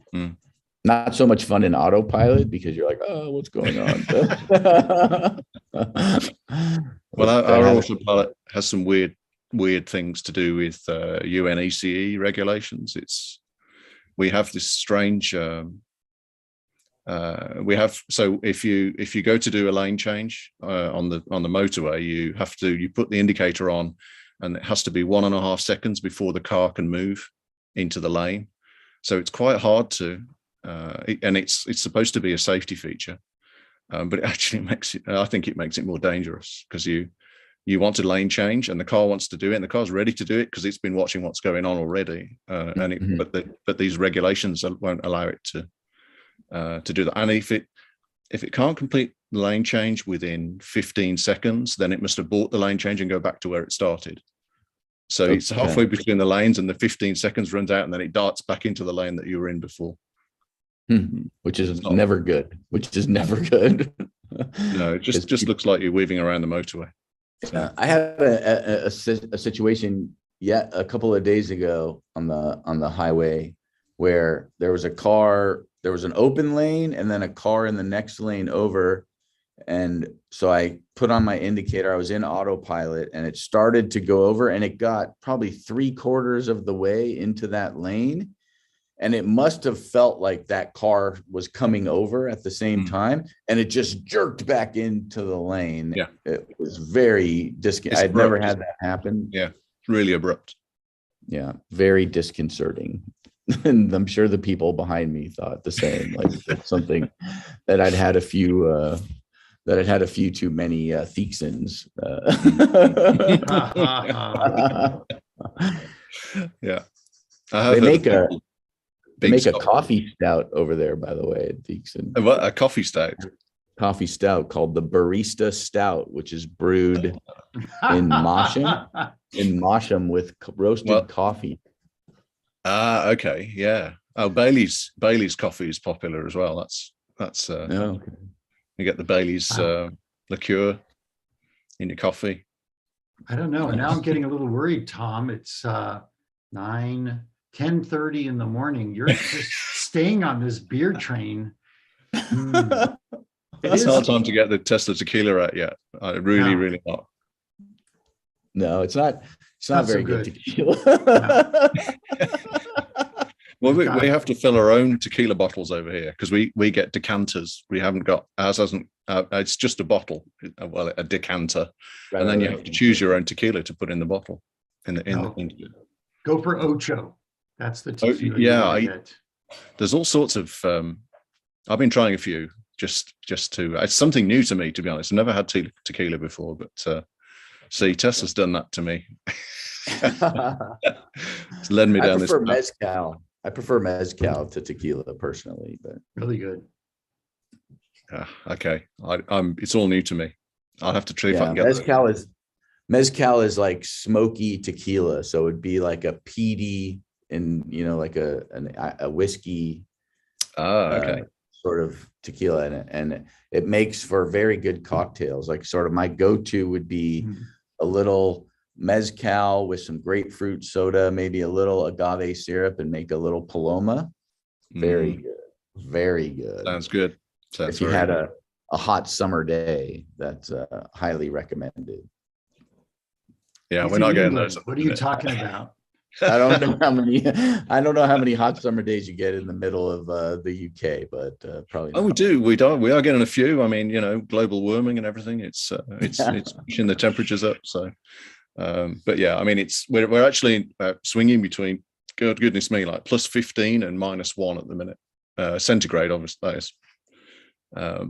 But we thought we were heading off into summer, and now it's gone back to -1. And really cold. It was snowing earlier. Yeah. Wow. Yeah. Global weirding. Yeah. Global weirding. It's a real thing. At least people believe it's a real thing now. Well, yeah. All right, we're about to fire up the engine for a third time. Yeah. Are we at one? I got 1:15. Are we? Am I off? Maybe it's already done. What's your time on your what time are you seeing? I'm seeing not. 107. I'm looking at our YouTube feed, which is delayed. Yeah, our YouTube feed is that it's coming delayed. Oh, I think I got to refresh our YouTube feed. Let me make sure. Like it's frozen. It seems to be on Zoom on YouTube. Is that right? Yeah. I'm streaming the Zoom on YouTube is what's kind of going on. So yeah, I've got it on the screen behind me, and it's it's really behind. Yeah, so we are, according to where I'm at, I'm seeing 107 on SpaceX, and that means we're about a minute away from restart. Yes. But that restart's only going to be for a minute, and my guess is they're going to go away again after that. Oh yeah, video. Let's bring some audio back on. Welcome back to Transporter 4. If you've been following along so far, we had a nominal mission so far, and back engine shut down. And we just had that quick last third burn, which was only about 1 second long. We are waiting for confirmation of that good orbit from SES-3, SECO 3. Nominal orbit insertion. There's the confirmation of a good orbit there. And much like our first 3 deployments, our next 9 deployments are also going to happen during a blackout period, which means we lose camera views and telemetry. But to see the full list of deployments, head over to spacex.com. And while we wait to regain access to ground station coverage in a few minutes, sit back and follow along with our animation that shows you where we are in the mission. We'll be back here at T+1 hour and 18 minutes. Another 9 So minutes. I guess that's pretty good news. So they said basically the next 9 are going to be in darkness. And so that will give us, that means 1, 2, 3, 4, 5, 6, 7, 8, 9. We should be able to see 8 or 9 potential deployments of a couple of new sats. So new sat 25 and 26, Hawk 4C, 4B, and 4A, MP42. I don't know what that is, but we can look it up. And a Link Tower 1 separation. I think the Link Tower 1 is one of those that has a bunch of them on it potentially that are going to get deployed later on. And then the last one is an Ion SCV-005 transfer vehicle separation, which sounds very scientific and exciting. That's that 3rd stage that we were talking about. That's the 3rd stage? Essentially, I mean, they're launching a platform that's going to then later deploy satellites. So it has. You don't think that was the? on. Oh, okay, so then the Link Tower is something else then probably. Yeah, when they said that, I wondered what that was. It didn't make sense because I'd not heard of that before. But yeah, let's see. So that's the Link is a cell tower in space. So they are an independently verified cell tower in space network connectivity provider. Wow. So like when you're going up in 10 years to the SpaceX, platform that they built out with the Starship, you can bring your AT&T cell phone and only pay $1,000 in roaming charges. I think, let's see. So they are developing and building and launching American-made satellites on a repeatable 6-month schedule, enabling the 4-year-old tech startup to begin planning its global mobile network constellation earlier than anticipated. Link plans to wrap up production to 200 satellites per month. That's a lot. Connecting more than 2 billion people. So it's going to connect people on Earth with cell signal? That seems... Apparently, yeah. It says it will enable people to receive everywhere emergency alerts and contact emergency services for help, even when in-ground network is inoperable. Okay, so it's just limited. You're not going to be streaming Netflix to I your don't know. cell That's what phone I'm from their looking. They're system. headquartered in Falls Link, Virginia. It looks like they're going to probably, I mean, they're not going to be connecting. Yeah, let's see. Commercial service will begin next year pending FCC approval and implementation of agreements with mobile network operators around the world. More than 36 testing partners worldwide, representing 1.5 billion cell phone subscribers. Link's satellite constellation will enable everyone in the world with a simple mobile phone to stay connected everywhere. So pretty cool. That's pretty cool. Let's look at what the Ion SCV is.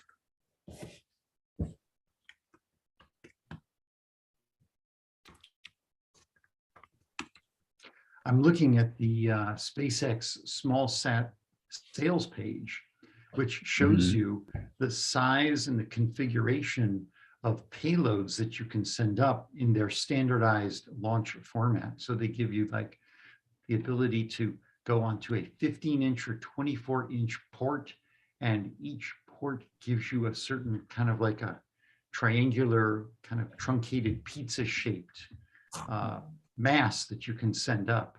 It's very interesting. Unless you buy the one at the top. Yeah. That's the Starship launch slot thing looks interesting.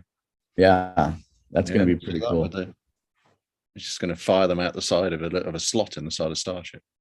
Yeah, so here's a photo of what the Ion looks like. I don't know if you Oh, wow. guys can see this on the page. And it's pretty cool. So each gonna hold like all these little boxes have little CubeSats in them, and it can basically deploy them once it gets into orbit. So that is that last little piece of thing. And here's like a interesting kind of visual of them popping out the CubeSats. Yeah, there's loads of them in there. Looks like something Jeff Bezos would be using. To deliver boxes. Hey, if they're into logistics, why not just launch shit into space as opposed to into your mailbox? Yeah, I guess that's true. Pretty cool looking device though, huh? Yeah. I wonder how busy it's getting up there with all this stuff. Very. My guess is it's getting very, very hard to track. And once the Starlink is up, it's going to be crazy, like 30,000 Starlinks or something. Yeah, it's crazy. a huge network, isn't it? Yeah. I mean, So obviously, they say it's a fabulous. third of all satellites at this point. Mm. Yeah, amazing. I mean, they're still on one a week, aren't they, from launches wise? Right.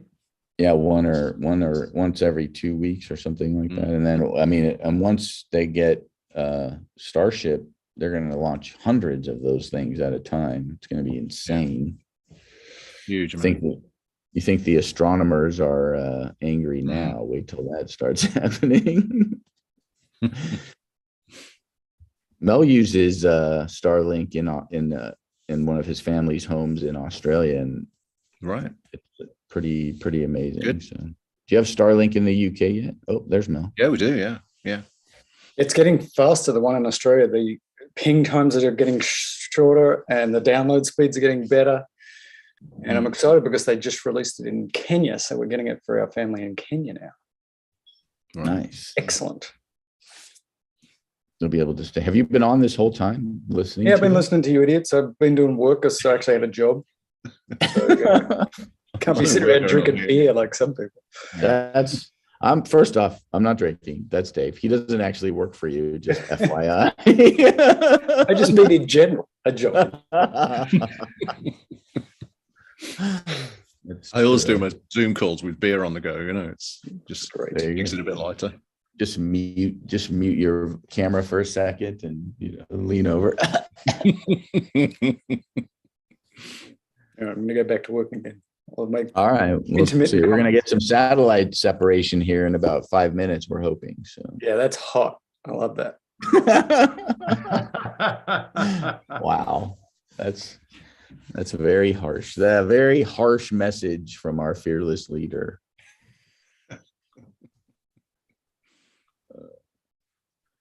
Yeah, I'm just going through the new SpaceX Starship website. They've got a lot of nice new graphics up. Nice. They have a timeline for their next test over there.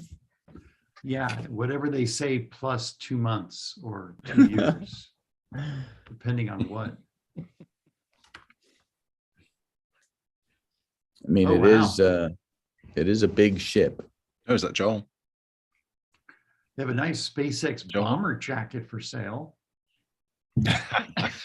And there's a kid's SpaceX suit onesie, which is really cool. It's literally like it looks like an astronaut's suit, but it's for a baby. With a patch on the sleeve, and it looks like the SpaceX suit that they have for the astronauts. It's crazy. $45. I see Joel, but I don't hear him. There's Joel. He's muted. He's muted. Oh, it's He'll a be online in a miracle. moment. You made it. Hi, Joel. He's not going to talk to us though, is he? Oh, we got SpaceX back. Hold on. We had a successful liftoff at 12:24 p.m. Eastern Time from Space Launch Complex 40 at Cape Canaveral Space Force Station in Florida. As I mentioned, this is our 4th dedicated rideshare mission.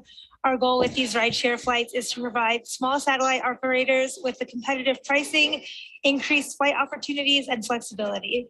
These dedicated rideshare flights to sun-synchronous orbit will occur around 3 times a year, providing regular access to orbit. Additionally, we also offer opportunities for a ride to orbit on our Starlink missions, which launch every couple weeks or so. We have 40 spacecraft on board today's mission, spanning across 20 deployments. That includes CubeSats, microsats, picosats, non-deploying hosted payloads, and an orbital transfer vehicle carrying spacecraft to be deployed at a later time. So far, we've had 3 confirmed separation events and are currently waiting to hear the call-outs for another 9, which occurred during a blackout period with no access to ground station coverage. Now, again, to see a full list of all deployments, head over to spacex.com. Now let's listen in to hear the confirmation of those 9 deployments here shortly.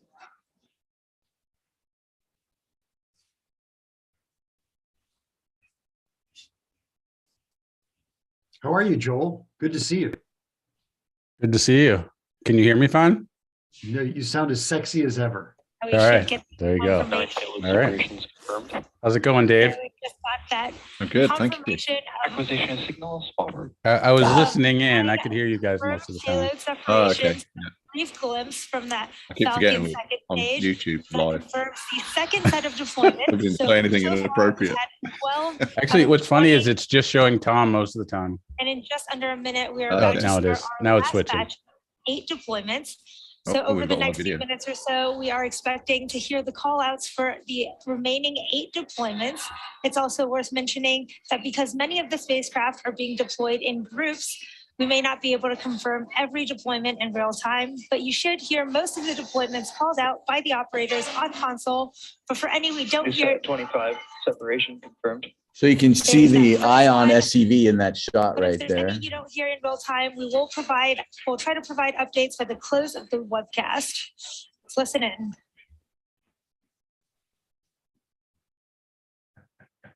And that one's supposed to go last. So that'll be the end. Oh, you see that little highlight right there of that thing moving? Something just went. That we couldn't see off camera. You can see it moving across the gold foil. Mm. Yeah, Just it's a a little little reflection. Yeah, that Unless little it was reflection right sunlight There. changing. there it goes. Curiously, Alright. they're flying over Russia the last few minutes. I hope it's not a giant alien spacecraft. I hope it is actually.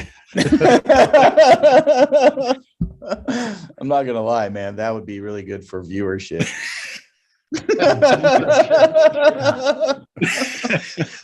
And then the entire internet goes down and it's lost forever.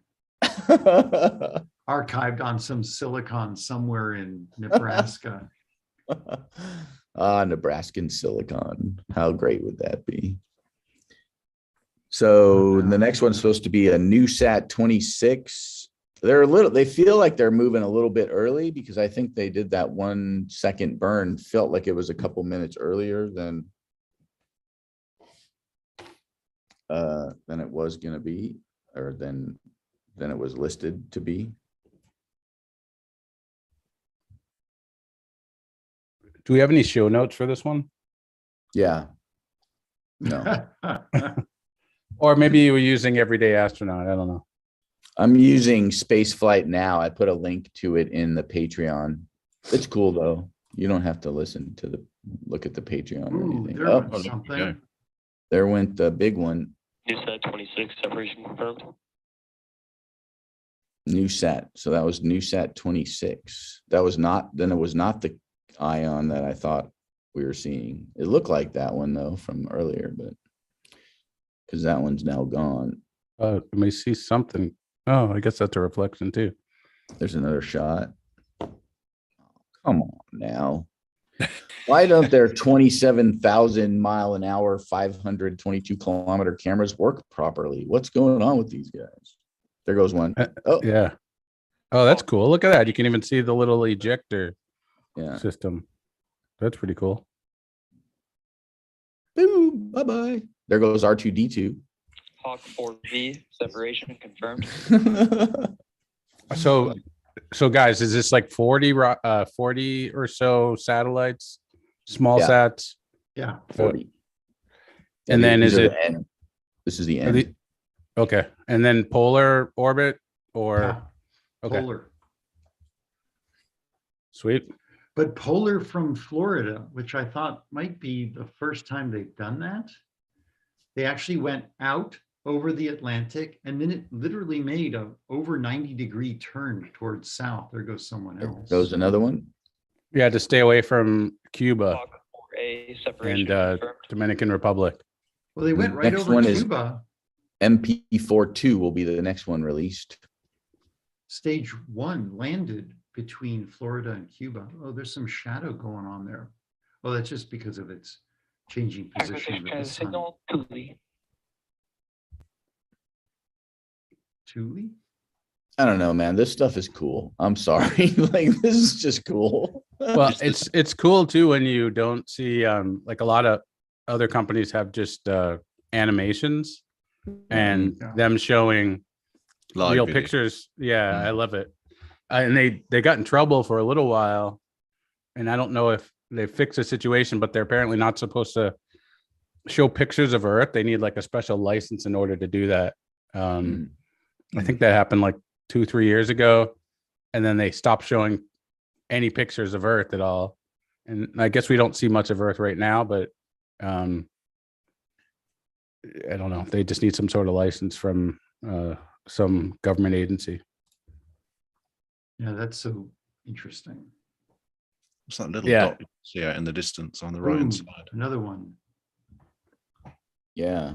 They're going I to see switch that. views in a second to the opposite It looks like it's side. flashing way off there. What is that? Yeah, I don't know. So I think it's just changing. Oh, Oh, there's wow. another There one. goes another one. MP42 separation confirmed. Link Tower 1 is next. I like this last company was. Oh, Okay, there. here, That may be The the. flat one oh, there it goes. goes. There you go. There's And the then in a Link moment, Tower. that big one in front of us is going to go. And here's Ion. That's the big last one. That's the big Ion right there. I think these are just on springs on the mount, and then they pop the catch and the spring pushes it out or something. Yeah, I think Yeah, that's but- how it works. Yeah, it's You crazy can't- simple, isn't it? Bloop.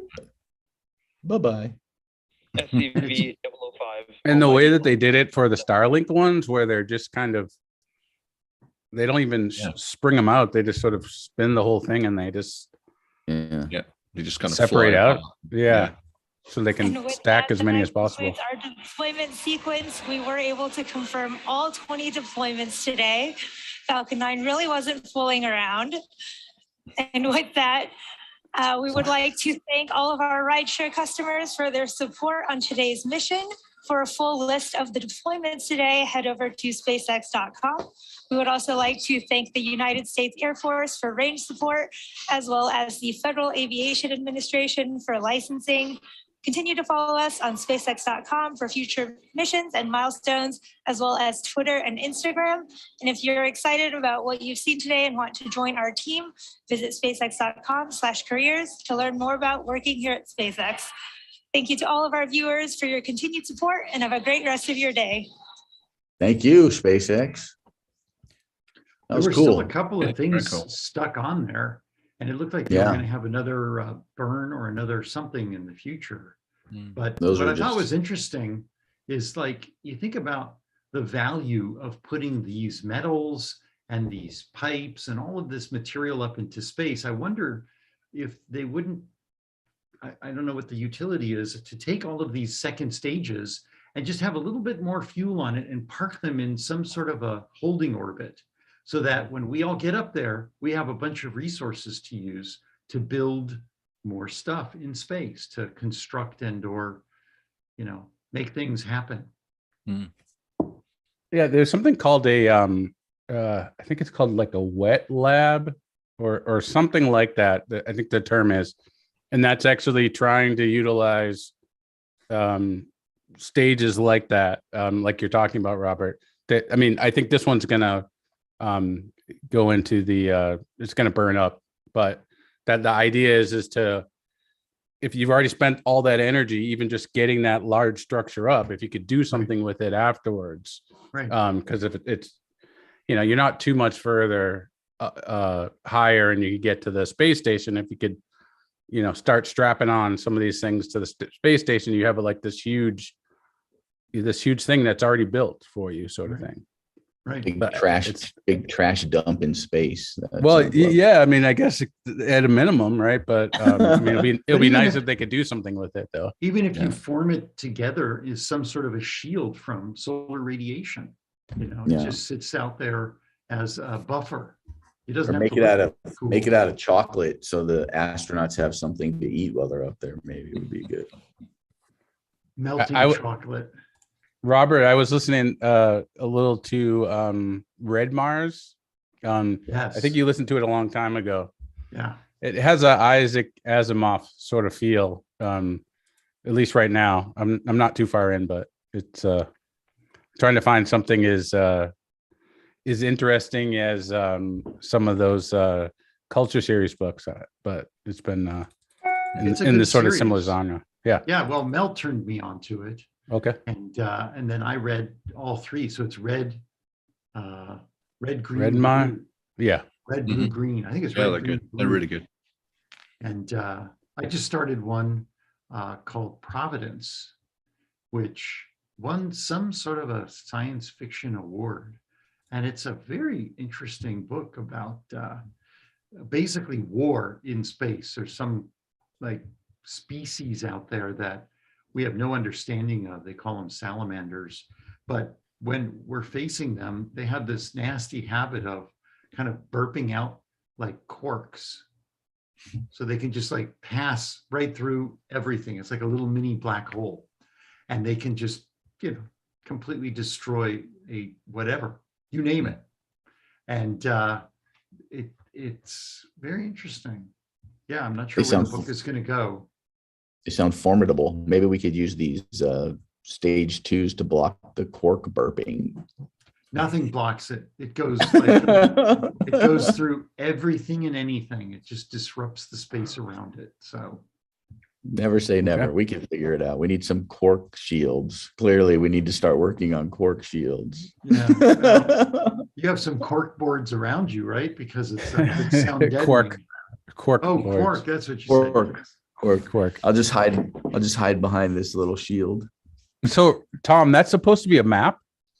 Because it looks like particle board to me, or cork board or something. It's pieces of a map that have been cut up and then paper mached back together in Oh, a okay. creative manner. It's kind of hard to Okay. tell. Let's see if I can bring you guys a little bit closer. Probably not. Probably won't focus, but Dave, we haven't ever seen this room before, so this is new to us. We were looking at the map and yeah, I was Trying trying to to find find. it earlier, I was but- trying to find his hometown, but Oh, I was okay. unable. must be there somewhere. I heard a little bit of that conversation, the tequila and then the smoked mezcal, I guess, Yeah, too. Yeah. yeah. I mean, it was nice of you to join us an hour and a half into the live stream. I mean, Better late we'd than like never, to- you know? Is it? Is it really? I don't think so. This may actually be one of those times where that doesn't actually hold the candle. But if I go too far, I'm going to get accused of being mean to you. So I have to. Yes, kinda- yeah, we have it recorded. We have it recorded. So I haven't seen that shirt either. That's a new shirt, huh? It's an old shirt from the original when me and Mel first started doing the podcast. We had shirts made when we drove to Tesla Connect, San where I Jose. met Robert for the first time. Right. And we shared poutine. We shared poutine, and Oh yeah. I think And wasn't beer. was JB Strobel at that? Whole circle. He Was was. JB Strobel at that Connect? Yeah. Yeah. So that was kind of cool. He talked about batteries and all that stuff. So that was many moons ago at this point. Twas. Nice. We haven't been back to a Tesla Connect, and we interviewed a couple of people at superchargers on the way up. One really grouchy guy. I don't even think we ended up using that interview, but he was just like, "Rah, the tires are so expensive. And now I feel like I'm that guy. The tires are so expensive. Oh, you are definitely that guy. My goodness. I had my first broken supercharger stall the other day. Okay. No, And that's what terrible. was broken when you pulled in? Yeah, I pulled in and it was a 12 stall supercharger. It's pretty new, and it was broken, but the other 11 stalls were full. So Oh man. I actually ended up on a there's some more chargers there which are like public chargers, but there's some 350 kilo ones there, and so I use those instead. And but It was fine. that's the first on me in 40,000 miles, 40,000 plus miles. Does your Tesla have the CCS charger? Yes, we're all CCS over here. Yeah. All our V3s are CCS only, and you need an adapter to use like a Model S or an X, which has got because we have a modified Type 2 on S and X, Right. Mm-hmm. and they Tesla sell that adapter for nothing. It's just so if you want to use the V3, you have to have the adapter. So you have a 3, and your 3 has the CCS or the CCS. The it's like the bottom part of Type the 2 with the big on the bottom. Yeah. I don't completely get that charger. I mean, it's massive, right? But it is. It's not a small plug. It's not elegant like the US supercharger plug. Yeah. But the S and the X over here had just the Type 2 bit. Mm-hmm. The early cars have just the Type 2 part. So it's like the little mini D like thing, D-shaped thing. Right. It's the direct current part of the 2 pieces, I think. Because I think one's AC and the bottom one is DC. But I forget. So the bottom 2 pins, but the S and the X have the top bit. Okay. And they do AC and DC through the same pins. It's quite a clever system, to be honest. Yeah. But if you want to use the CCS with that, you have to use the Tesla adapter. So do you think that the EU... Hold on one second, Joel, before we get too far there. Okay, sorry. I want to make sure that this is what we're talking about here, I think. Yeah, so is that the Minky plug on the S and the X? You guys seeing this? Yeah, that's I think that's a Type 1 at the top, is it? So this is not what we're talking about then? It's a little different, yeah. It's okay. Type 2 on the... That looks like for us. This one right here, maybe. That looks like the one. Is it going to come up? Yeah, I don't... Maybe you'll see a little picture there. There we go. That's it. Yeah. So it's a Type 2 plug on the top, and then the 2 pins on the bottom that make it CCS. That's the combined bit. And then the other end of that plug goes. Yeah, the other end of that is a Type 2 in this country. Well, in Europe, it's a Europe thing. Mm-hmm. And they are, because Tesla, they did Type 2, but it's a modified Type 2 with uprated pins inside, so it can do 150 kilowatt DC charging through what is the Type 2 AC connector. It's quite a clever idea, really. It's because normally it's just an AC connector. There you go. Oh, that's your version, isn't it? Yeah. Right. That's yeah, exactly. Yeah. It's the US version which does. But yeah, that little you can't see what I'm pointing at, but that it's so elegant. The Tesla standard version for the US is such an elegant connector. Yeah, it really is. It works really well. Although I don't think you can buy this adapter yet, because there are a couple of places that I went that only had some public CCSs, and I couldn't use them. Couldn't use it yet. And I started to look for an adapter, and I couldn't find one. There's a $700 or $600 and some odd dollar Chinese made adapter that I've seen used on YouTube. I think it came out a year ago. And the only problem is that the guy who, maybe it was user issue, but the guy who had bought them and taken them to some CCS chargers could only get like 50 kilowatt download speed. They were limited. They were very limited. And I don't know if I don't know why, but you could charge, but you couldn't charge very fast. And it was a giant looking thing. It was massive, this adapter. Well, I know Tesla joined the CC, whatever it is. It's like, is it Charin or something like that? The group that controls the CCS standard. And I wonder if they're trying to get it so it could be a lot smaller and easier and do everything through one, through a smaller, I guess, surface area, right? But yeah, I mean, like, how much would you save on materials, metals, and other stuff if you did it in a more elegant fashion? I just feel like it makes it easier to understand too. Like it just seems simpler, and it's just nice and easy to put in. But the other charger I went to was it's a CCS plug, but I think it was a 350 kilowatt charger. It was quite a powerful charger. But the cable on it was enormous. It was just so heavy and heavy and thick. Yeah, really heavy cable. And when you compare it to the CCS Tesla V3 supercharger, it's a water cooled cable. So it's like it's almost the same size as what you've got on your home charge point. Your 40 amp charger at home. But you hear the pumps whir up inside as it's sort of cooling the cable. That's cool. That's cool. Are you pretty happy with the because I had two questions for you, because the US doesn't have a national standard like EU does for the most part, right? Yeah. Has that been super helpful? You feel pretty confident when you drive somewhere that you're gonna find what you need? Do you go to the main? Do you go to I don't know what you call the rest of England? Do you call that the mainland, or what do you like? Have you ever Okay. Yeah. I mean, I've been. I had an i3 before I had the Model 3, and I went everywhere in that. I went, from Land's End to Glasgow, and didn't go any further north than that. But you could go anywhere with it. But obviously the Tesla advantage is the supercharger network. It's awesome. There's just nothing like it. But the benefit is that you, with a UK 3 or a European 3, you can use all the public network as well. So you've got all the Tesla network and you've got all the public network. So, but I hardly use it. I just go to a supercharger. I know it's going to be plentiful and it works. And if one doesn't work, you've got another one you can go to quickly. So, do you pay for charging, Dave? Oh yeah, yeah. And how much is it?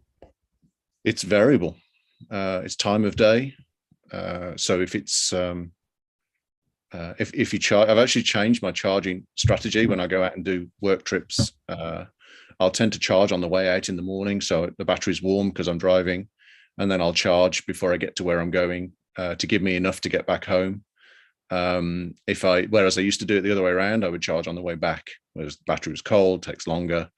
And also between 4 and 7 o'clock, the supercharger is more expensive. But they're still only between 30 and 45 pence a kilowatt hour, which is, that's cheap. It's like half the cost of diesel over here. So, okay. I mean, I bear in mind that diesel is £10 a gallon now. It's crazy. It's really, really expensive. So, have you seen electric rates go up since Ukraine at all too? Yeah, we're getting. I'm on an experimental tariff, which is we have a company over here called Octopus Energy. Oh yeah, that's what I was going to ask you about, because I saw a screenshot. I thought it was from Octopus. Maybe it was a listener. I don't know. Sent us something, and it was like a letter, sort of talking about. I mean, you could tell it wasn't a PR person that wrote it, but it was just a nice. You might have gotten that letter, right? Well, the email about rates going up. Yeah. Okay. Email. Yeah. Oh yeah. Yeah. The guy who runs the company is really in touch with what's going on, and I mean, we've got all sorts of energy poverty kind of thing going on at the minute, which is crazy because the price of gas is shooting up, which affects electricity and and home heating, and because we have a lot of gas central heating over here. But I'm on an Octopus, something called Intelligent Octopus, which is they take control of my car for charging, and I tell them what I want in the morning, what time I'm going out. So I say I want 90% by 6 o'clock in the morning, and they calculate when to start and stop my car, and then they take control of the Tesla overnight and charge it when it's cheapest, and I pay 7.5p a kilowatt hour for it. Oh wow! So that's really cheap. Really cheap. Yeah. Do they it discharge saves your me. car into the network or no? It's more like negawatts, where you they just schedule everybody so they know when they're getting the most power, and then they can try to charge him, get him enough power by the point in time he's leaving. So I'm guessing at night rates are lowest. Is that the case? Yeah, okay. Yeah, if we've got a lot of wind, we've got a lot of wind turbines in the UK, and some days they're giving over 50%, which is fantastic. So between wind and solar, we're getting over 50% renewable, which is fantastic. It's still not enough, but at night we have a surplus, especially if it's windy, we have a surplus. But yeah, even that rate seems cheap because wholesale rates are really climbing hard in the UK. So we'll see how it goes. Yeah, I've heard a lot of good things about them. So that's crazy that you're doing that. But I guess I guess that works. So you charge at home. Have you seen any of is it BP who has the light pole charging? That's doing some of the light pole charging. There is a very near and dear to somebody's heart here. Yeah. Yeah. Well, they because they switched from I think sodium discharge lights to LEDs. The wiring to the light poles is really overrated. There's so much power that because everything's LED. So they've put these things in, and I think you have a special lead which keys you into the network, and then it charges to an account that you. Okay. I haven't used it myself. It's not. So it's like a plug and go or like plug and charge kind of thing. Like a dongle. Yeah, it's like a dongle thing that you use to plug in. Okay. Yeah. It's pretty cool. Yeah, I know you're fans of light pole charging, guys. Somebody sent us a photo of that, and we're running into the same thing in Los Angeles anyways. Is like we used to have these, very high usage light bulbs in all of our light poles, and everything got switched to LED. So the energy is there, but not being used. Obviously, it's saving the municipalities a little bit money to be able to run their street lights on less energy, but it means that the infrastructure for doing this already exists. It's just a question of taking advantage of it and adding the plugs. So there's a lot of challenges with Worcester, where I live, Worcester City is an old city. There's some new stuff and there's a lot of old stuff, and we have a lot of Victorian terrace type streets. Which how are you going to? Yeah, there's no parking for cars. These streets weren't designed for cars. So there are companies that are doing things that you can set in the pavement area, like a channel, so you can drop your cable into it and park your car next to it, and then plug your car in to charge. But sometimes you can't even park outside these houses. So there are so many challenges, lots and lots. Yeah, it's so I live in New England, and a lot of the towns are older, so they're not well designed for traffic, but not like as you go further. England.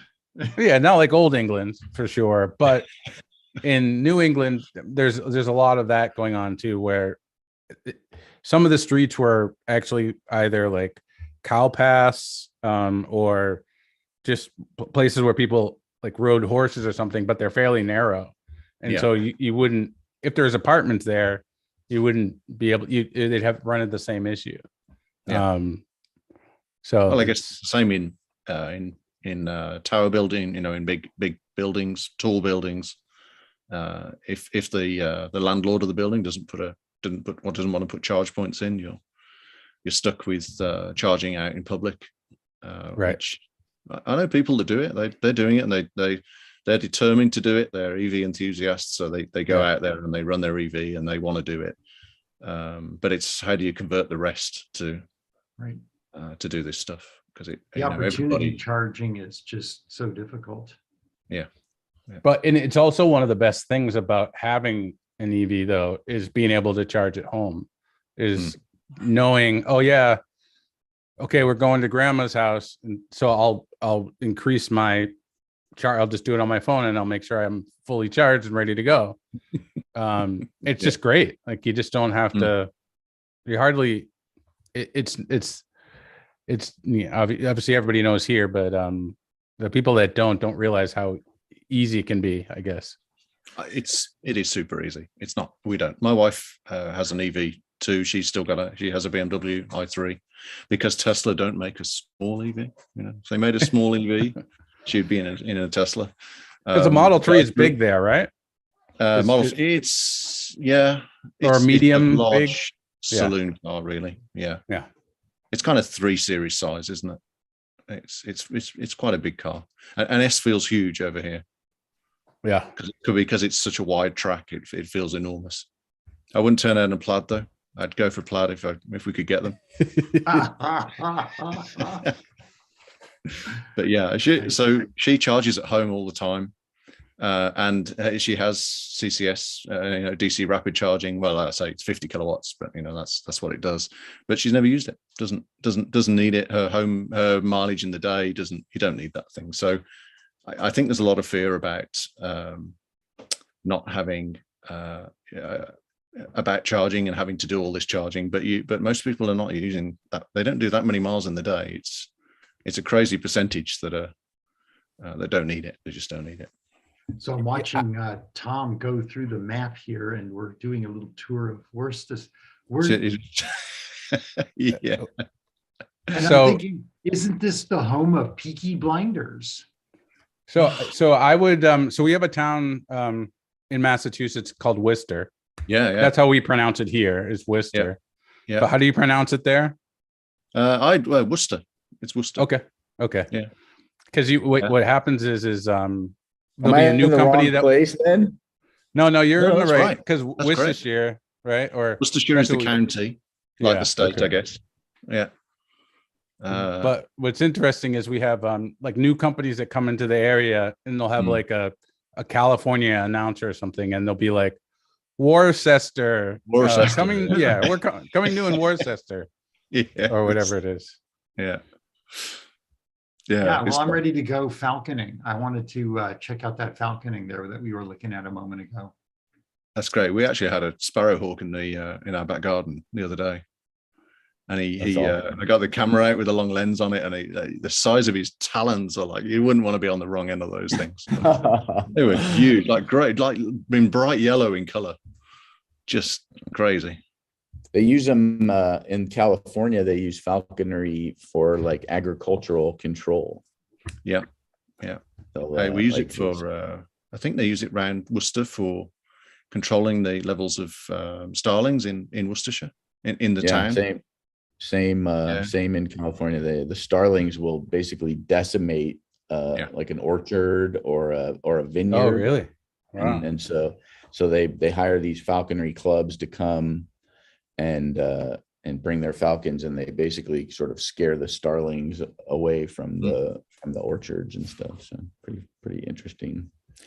It looks like a lovely place to live, my friend. Top bar. Yeah, it's nice. Yeah. Tom, you had asked what things we do to think about the environment, I think. Mm-hmm. So last winter, or actually for the last couple of years, we've been paying for this service to come and pick up our compost, and they'll do it once a week or something like that. And we were watching this gardener from Australia, and he was like burying all of his compost in, his yard or whatever. So we're like, oh, let's just do that. I mean, we live, the houses are really close here. It's not like we're in, New Hampshire somewhere where you can probably do this better. So we buried for a while, and it's like going really well. And then as soon as winter came, all of the field mice found all of our stuff. We had tons of mice everywhere. And our only saving grace, so we stopped and we hired that place back again.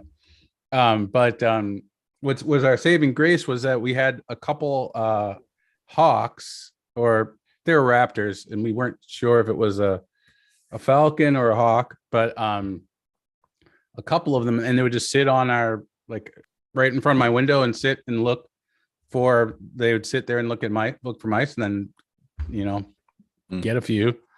And they're almost all gone, but we still have a little bit still. I was walking around the yard today and noticed, but that's the only problem with doing something like that is we attracted some. We had a compost heap in the back. We've got one in one of these plastic Dalek type things now, because we had we made one out of some old pallets, and but we had managed to attract some rats because they like the warmth of the compost, so they made a nest in the back of the compost. Yeah, so then then you've got to try and get rid of rats, which is not great. It wasn't it wasn't great. It was not great at all. And a neighbor had also like dug up part of his yard for something right before all that, so we think that they came from that too, but altogether it was just like this crazy mess. We're still kind of living through it, but oh well. It's not easy being green, as they say, right? It's not. You do the right thing. Yeah. It just seems silly, like to pick up, like, well, we could get a nice bin, but our yard's kind of small. But that's sort of what we probably needed to do if we weren't going to pay for raised ones that are like tubes, and they're on like a metal platform, and then you spin it to sort of do that. Oh, okay. That thing.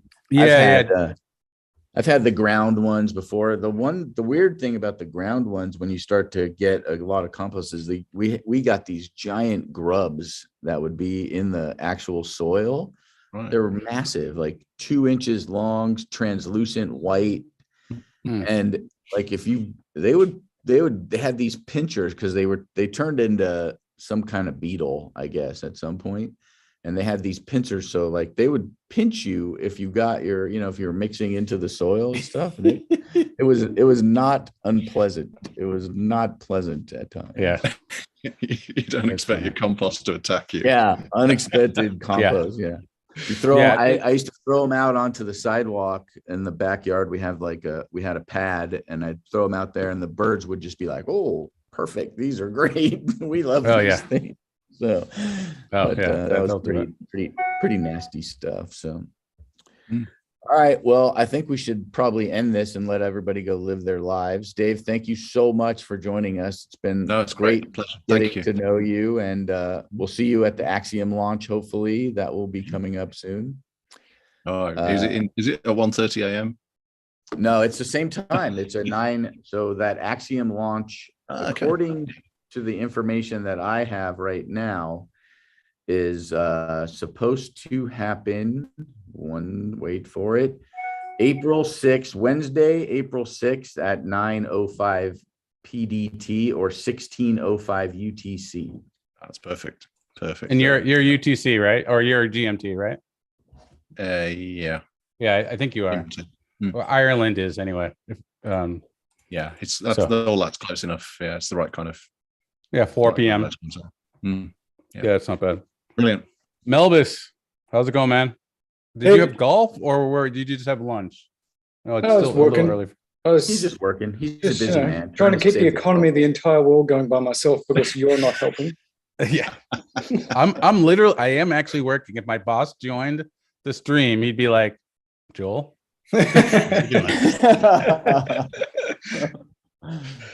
All right. Well, everybody, thank you so much for joining us. Thanks to SpaceX for another amazing launch. Thank you again to Spaceflight Now for gathering all the information that we shared during the middle of this thing. Thank you to Robert.